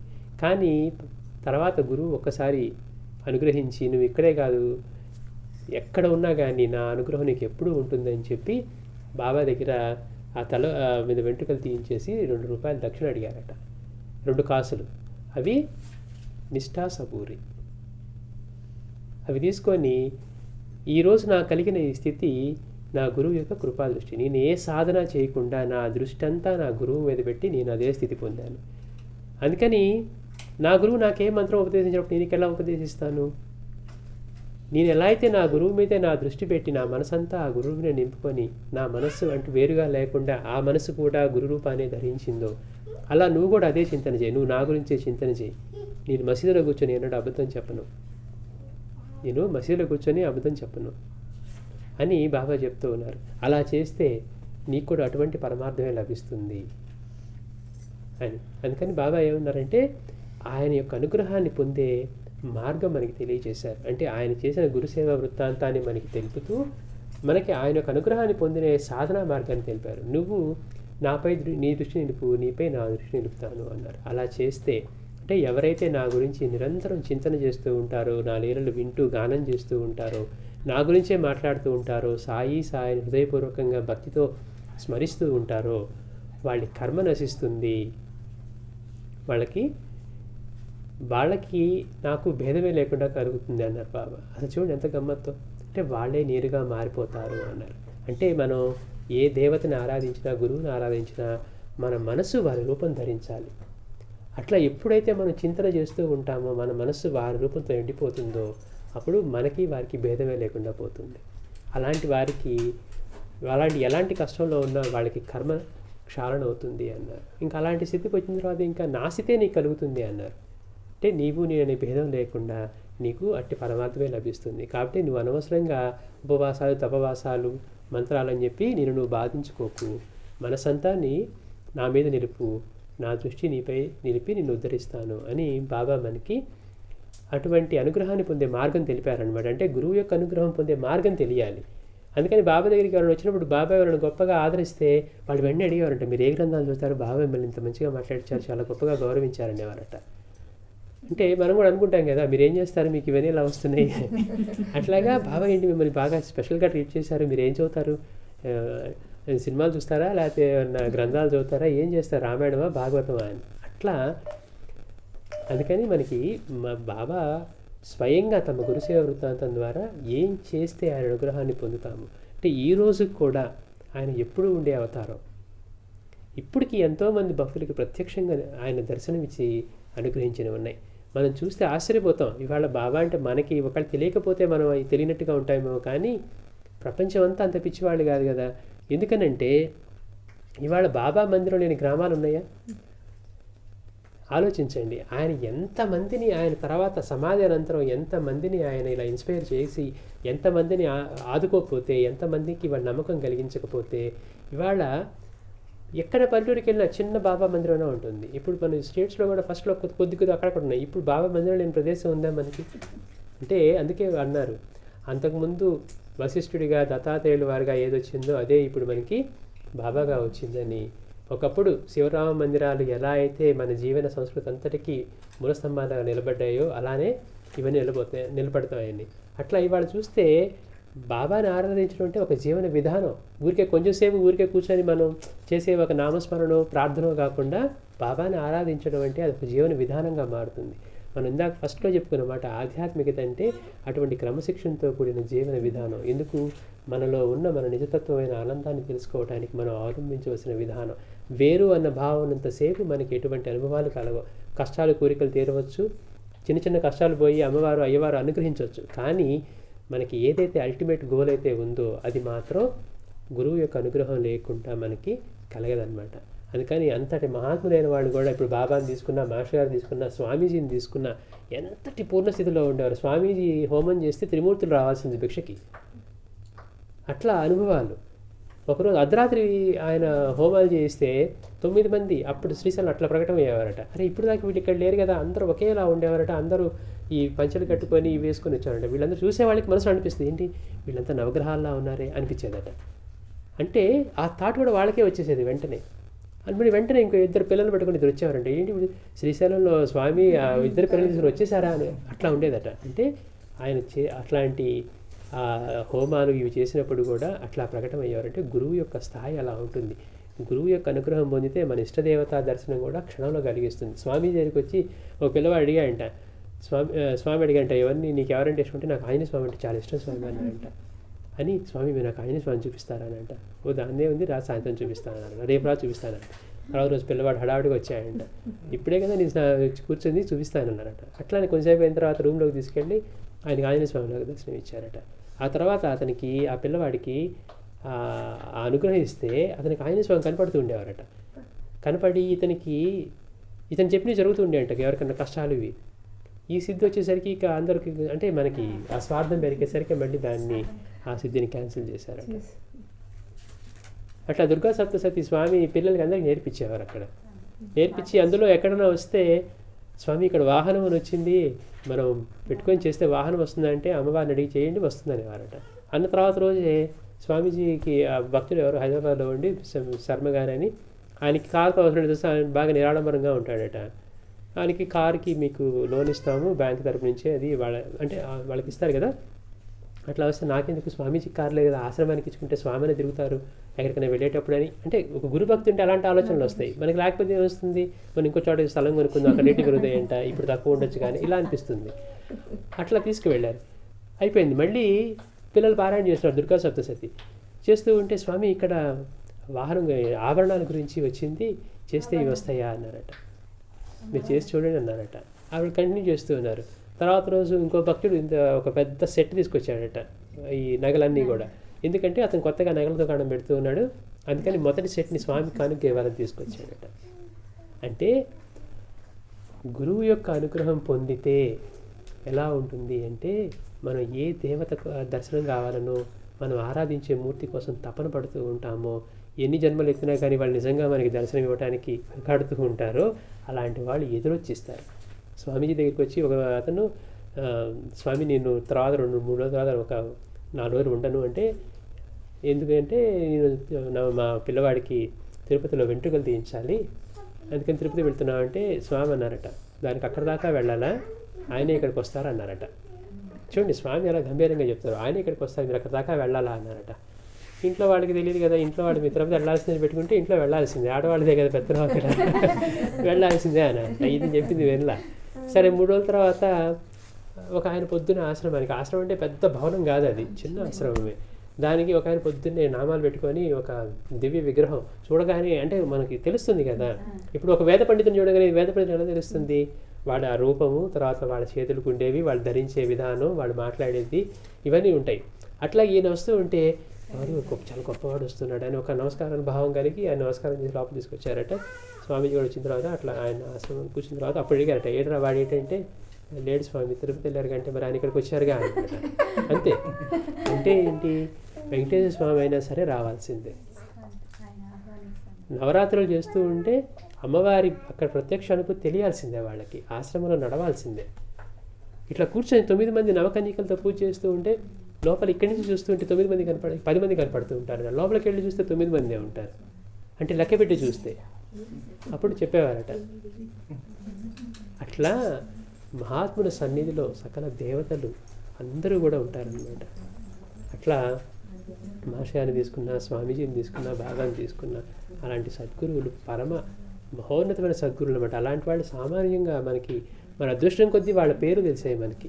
అంటే ఎన్ని జన్మల పుణ్యమో అటువంటి గురువు యొక్క పేరు తెలియటం. మనం ఇక్కడ దాకా రావడానికి గతంలో ఏం చేసుకున్నా మనకు తెలియదు, కానీ తెలిసిన తర్వాత దాన్ని వదలకుండా వాళ్ళని స్మరించుకుంటూ ఒకటే చెప్పారు. కృష్ణ భగవానుడు కూడా అదే చెప్పాడు, మరి నిరంతరం చింతన చేసిన వాళ్ళని వాళ్ళ యొక్క యోగక్షేమాలు వహిస్తాను అని. బాబా మాత్రం మన మీద కరుణించి ఈ నిరంతరం చేయడం తెలుసు ఆయనకి, మరి కొంచెంసేపు నా మీద దృష్టి పెట్టి నీ మీద కూడా నేను దృష్టి పెడతాను, నువ్వు ఎంతసేపు పెడితే నేను ఎంతసేపు పెడతాను అని బాబా మనకి అనుగ్రహించారనమాట.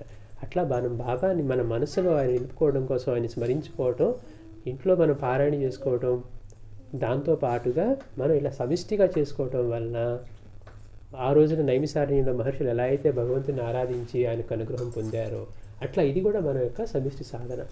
ఇంతేకాకుండా మనలో కూడా వీళ్ళంతా వేరు, వాళ్ళ మీద పోటీ భావం, వీళ్ళతో గొడవ, పక్కింటి వాళ్ళతో గొడవ, ఇలా కాకుండా వీళ్ళంతా మనందరం ఒకే గురు కుటుంబంలోని వాళ్ళం అనే భావన కలిగి మనందరం కూడా ఒక ఫ్యామిలీ మెంబర్స్ అన్న ఒక ఇది రావాలన్నమాట మనకి. సహృదయ అంటే ఆటోమేటిక్గా వచ్చేస్తుంది. ఒకప్పుడు ఉండే పోటీ భావాలు ఇవన్నీ పోతాయి అన్నమాట. అంతేకాకుండా మనం ఎవరిని చూసినా కానీ, ఎవరిని మనం ఆదరించినా కానీ, ఎవరిని మనం దూషించినా కానీ ఆయనకే చెందుతుంది అనే విషయాన్ని మనం మనసులో స్మరించుకుంటూ, అంటే అంతకుముందు లేని దృష్టి ఇప్పుడు మనకి దృష్టి ప్రసాదిస్తూ ఉన్నారు. ఇంకా మనకి అన్ని రూపాల్లో ఆయనే ఉన్నారు అనుభవం లేకపోయినా ముందు ఇటువంటి ఒక ఆలోచననిచ్చి అన్ని రూపాల్లో ఆయనే ఉన్నారని ఆలోచననిచ్చారు. అది కనుక మనం ప్రయత్నంతో కనుక సాధించుకుంటూ అనుగ్రహం పొందగలిగితే అన్ని రూపాలు ఆయనే దర్శనమిస్తారన్నమాట.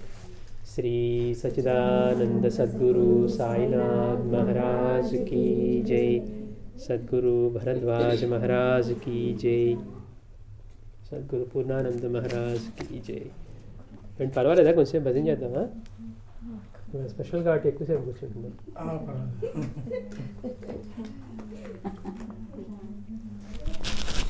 ఇదేంటంటే ఇప్పుడు చెప్పుకున్నది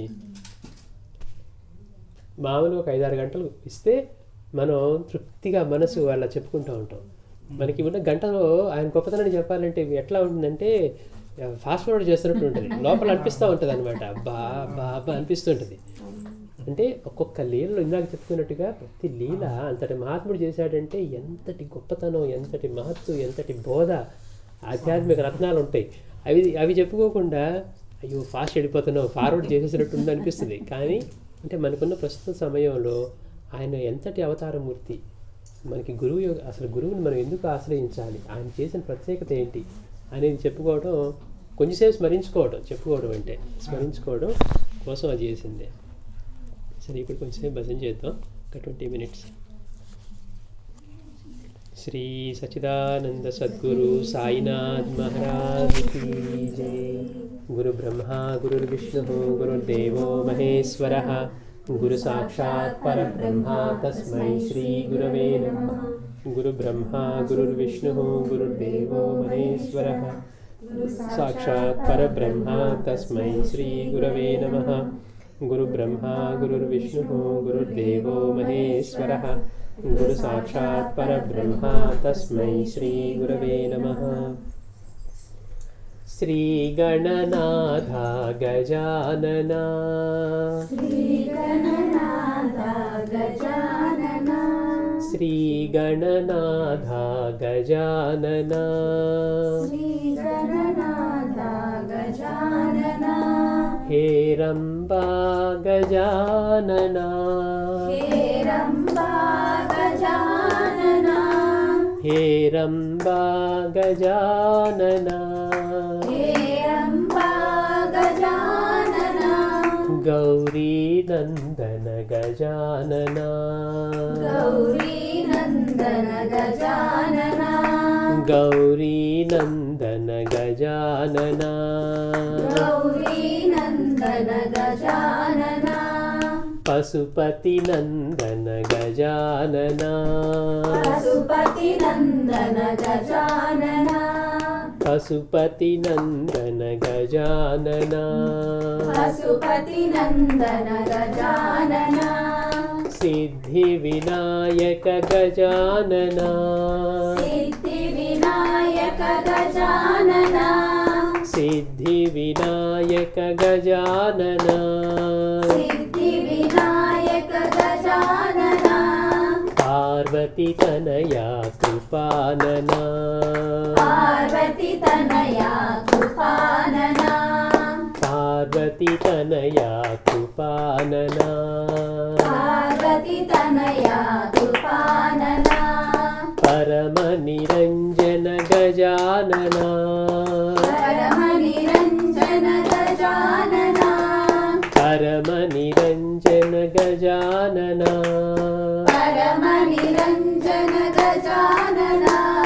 పరమ నిరంజన కృపానన, పరమ నిరంజన కృపానన.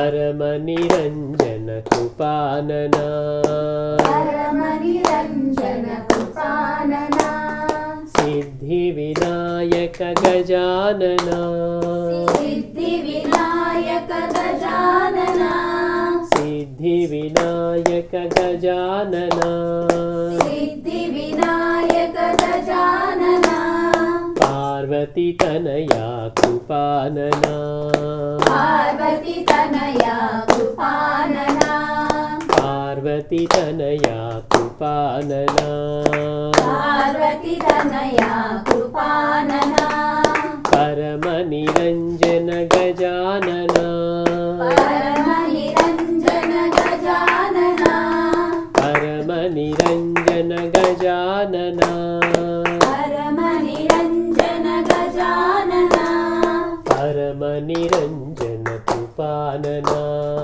परम निरंजन कृपानना परम निरंजन कृपानना परम निरंजन कृपानना श्री गणनाथा गजानना श्री गणनाथा गजानना श्री गणनाथा गजानना श्री गणनाथा गजानना मानस भजरे गुरुचरणं मानस भजरे गुरुचरणं मानस भजरे गुरुचरणं मानस भजरे गुरुचरणं मानस भजरे गुरुचरणं मानस भजरे गुरुचरणं दुस्तर भवसागर तरणं दुस्तर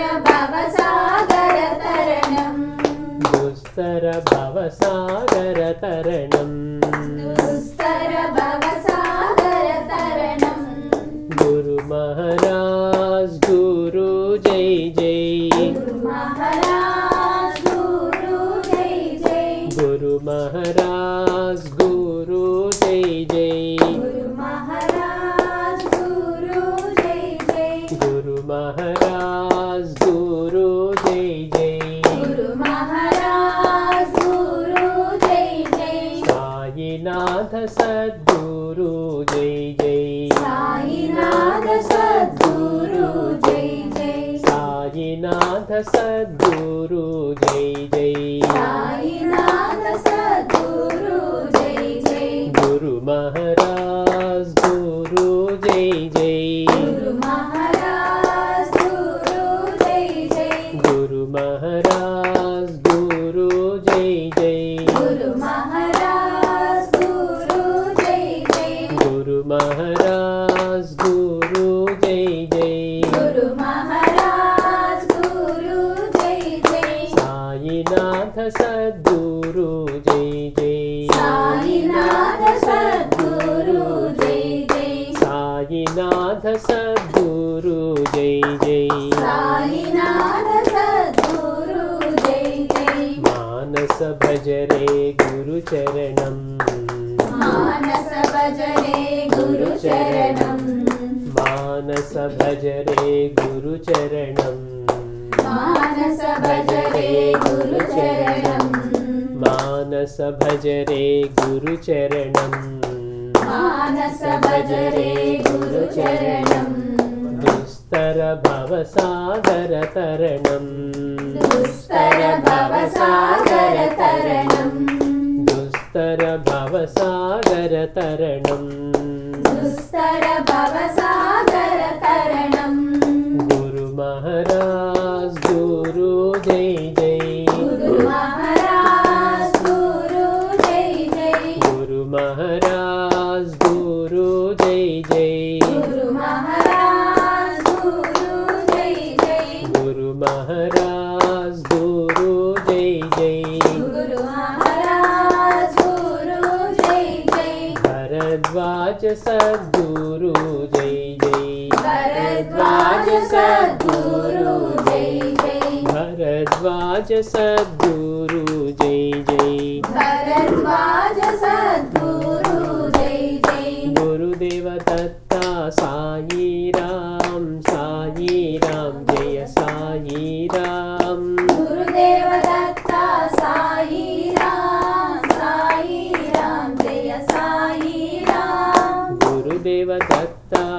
సాయి రామ్ సాయి రామ్ జయ సాయి రామ్ గురుదేవ దత్త సాయి రామ్ సాయి రామ్ జయ సాయి రామ్ సాయి రామ్ జయ సాయి రామ్ సాయి రామ్ జయ సాయి రామ్ సాయి రామ్ జయ సాయి రామ్ సాయి రామ్ జయ సాయి రామ్ సాయి రామ్ జయ సాయి రామ్ సాయి రామ్ జయ సాయి రామ్ సాయి రామ్ జయ సాయి రామ్ సాయి రామ్ జయ సాయి రామ్ ప్రేమ స్వరూప సాయి రామ్ కరుణా సాగర సాయి రామ్ ప్రేమ స్వరూప సాయి రామ్ కరుణా సాగర సాయి రామ్ ప్రేమ స్వరూప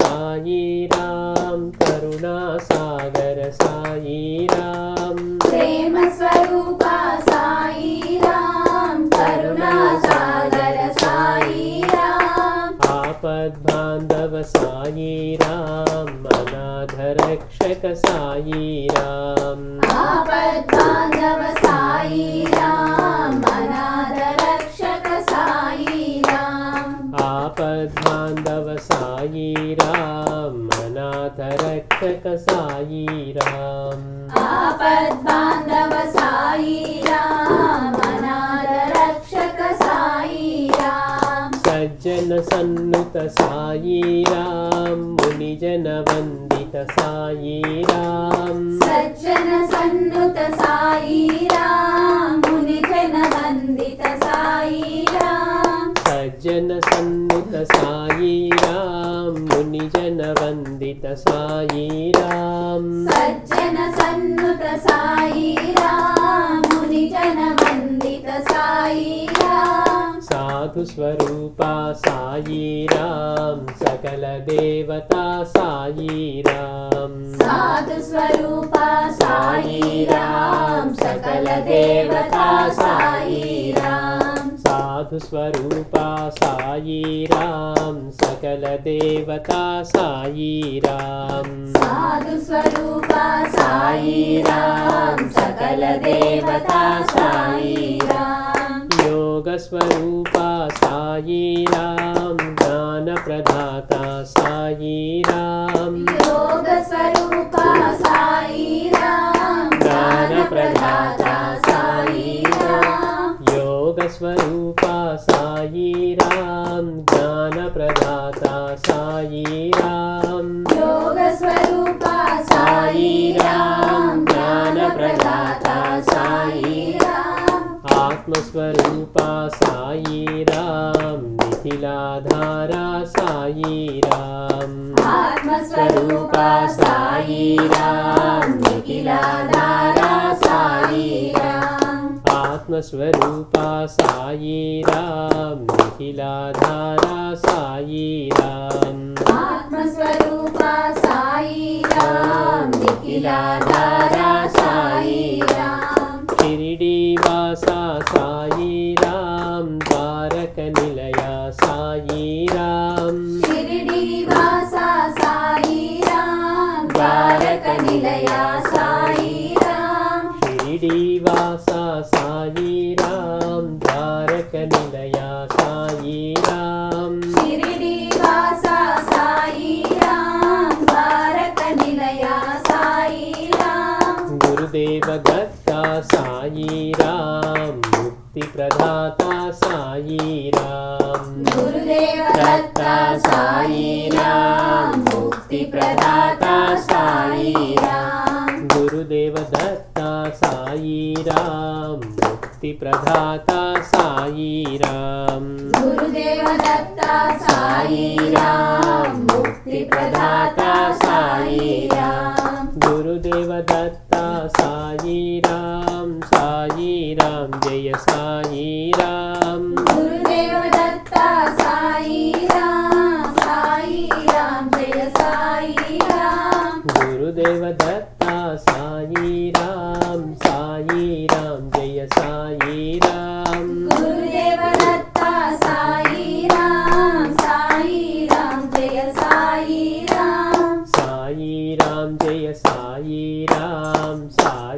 राम जय साई राम साई राम जय साई राम साई राम जय साई राम साई राम जय साई राम साई राम जय साई राम साई राम जय साई राम साई राम जय साई राम अरुणाचल शिव अरुणाचल शिव अरुणाचल शिव अरुण शिवोम अरुणाचल शिव अरुणाचल शिव अरुणाचल शिव अरुण शिवोम अरुणाचल शिव अरुणाचल शिव अरुणाचल शिव अरुण शिवोम अरुणाचल शिव अरुणाचल शिव अरुणाचल शिव अरुण शिवोम अरुणाचल शिव अरुणाचल शिव अरुणाचल शिव अरुण शिवोम अरुणाचल शिव अरुणाचल शिव अरुणाचल शिव अरुण शिवोम अरुणाचल शिव अरुणाचल शिव अरुणाचल शिव अरुण शिवोम अरुणाचल शिव अरुणाचल शिव अरुणाचल शिव अरुण शिवोम ओम नमः शिवाय ओम नमः शिवाय ओम नमः शिवाय शिवाय नमः ओम ओम नमः शिवाय ओम नमः शिवाय ओम नमः शिवाय शिवाय नमः ओम नमः शिवाय ओम नमः शिवाय ओम नमः शिवाय शिवाय नमः ओम ओम नमः शिवाय ओम नमः शिवाय ओम नमः शिवाय शिवाय नमः ओम नमः शिवाय ओम नमः शिवाय ओम नमः शिवाय शिवाय नमः ओम नमः शिवाय ओम नमः शिवाय ओम नमः शिवाय शिवाय नमः ओम नमः शिवाय ओम नमः शिवाय ओम नमः शिवाय शिवाय नमः ओम नमः शिवाय ओम नमः शिवाय ओम नमः शिवाय शिवाय नमः अरुणाचल शिव अरुणाचल शिव अरुणाचल शिव अरुण शिवोम अरुणाचल शिव अरुणाचल शिव अरुणाचल शिव अरुण शिवोम अरुणाचल शिव अरुणाचल शिव अरुणाचल शिव अरुण शिवोम अरुणाचल शिव अरुणाचल शिव अरुणाचल शिव अरुण शिवोम अरुणाचल शिव अरुणाचल शिव अरुणाचल शिव अरुण शिवोम अरुणाचल शिव अरुणाचल शिव अरुणाचल शिव अरुण शिवोम अरुणाचल शिव अरुण शिवोम अरुणाचल शिव अरुण शिवोम अरुणाचल शिव अरुण शिवोम अरुणाचल शिव अरुण शिवोम अरुणाचल शिव अरुण शिवोम अरुणाचल शिव अरुण शिवोम श्री सच्चिदानंद सद्गुरु साईनाथ महाराज की गुरुदत्त दिगंबरा तव शरणं दत्ता दत्त दिगंबरा तव शरणं गुरुदत्त दिगंबरा तव शरणं दत्ता दत्त दिगंबरा तव शरणम् आत्रिसुतानसूयनन्दना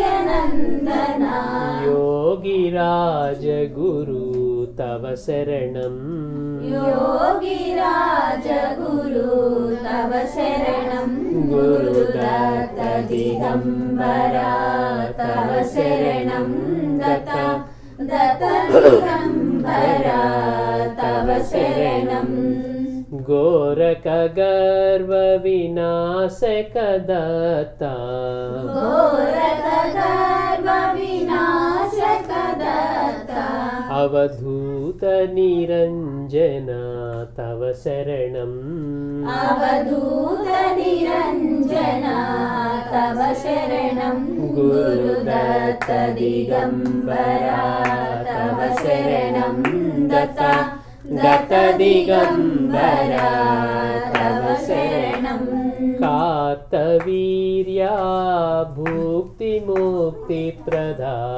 కార్తవీర్యా భుక్తి ముక్తి ప్రదా పింగళ పూజిత తవ శరణం పింగళ పూజిత తవ శరణం గురుదత్త దిగంబరా తవ శరణం దత్త దత్త దిగంబరా తవ శరణం శ్రీపాదా శ్రీవల్లభయతివరా శ్రీపాదా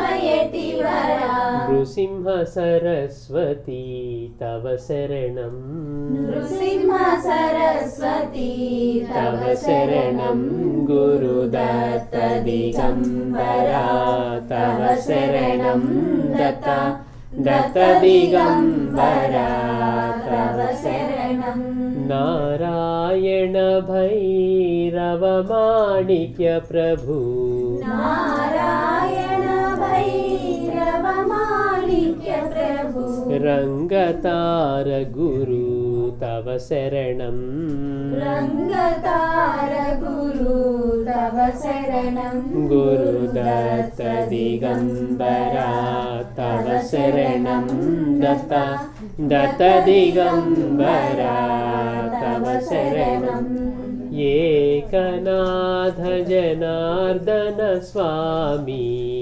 ఏకనాథ జనార్దన స్వామి అకల్కోట గురు తవ శరణం అకల్కోట గురు తవ శరణం గురుదత్త దిగంబరా తవ శరణం దత్త దత్త దిగంబరా తవ శరణం హీన దీన తారక పురుషోత్తమ హీన దీన తారక పురుషోత్తమ వాసుదేవ గురు తవ శరణం వాసుదేవ గురు తవ శరణం గురుదత్త దిగంబరా తవ శరణం దత్త దత్త దిగంబరా తవ శరణం పూర్ణ పరాత్పరా సగుణ గుణేశ్వరా పూర్ణ పరాత్పరా సగుణ గుణేశ్వరా సాయినాథ గురు తవ శరణం సాయినాథ గురు తవ శరణం గురుదత్త దిగంబరా తవ శరణం దత్త దత్త దిగంబరా తవ శరణం సద్గురుమూర్తి సాయి స్వరూప సద్గురుమూర్తి సాయి స్వరూప భరద్వాజ గురు తవ శరణం భరద్వాజ గురు తవ శరణం గురుదత్త దిగంబరా తవ శరణం దత్త దత్త దిగంబరా తవ శరణం గురుదత్త దిగంబరా తవ శరణం దత్త దత్త దిగంబరా తవ శరణం శ్రీ सच्चिदानंद सद्गुरु साईनाथ महाराज की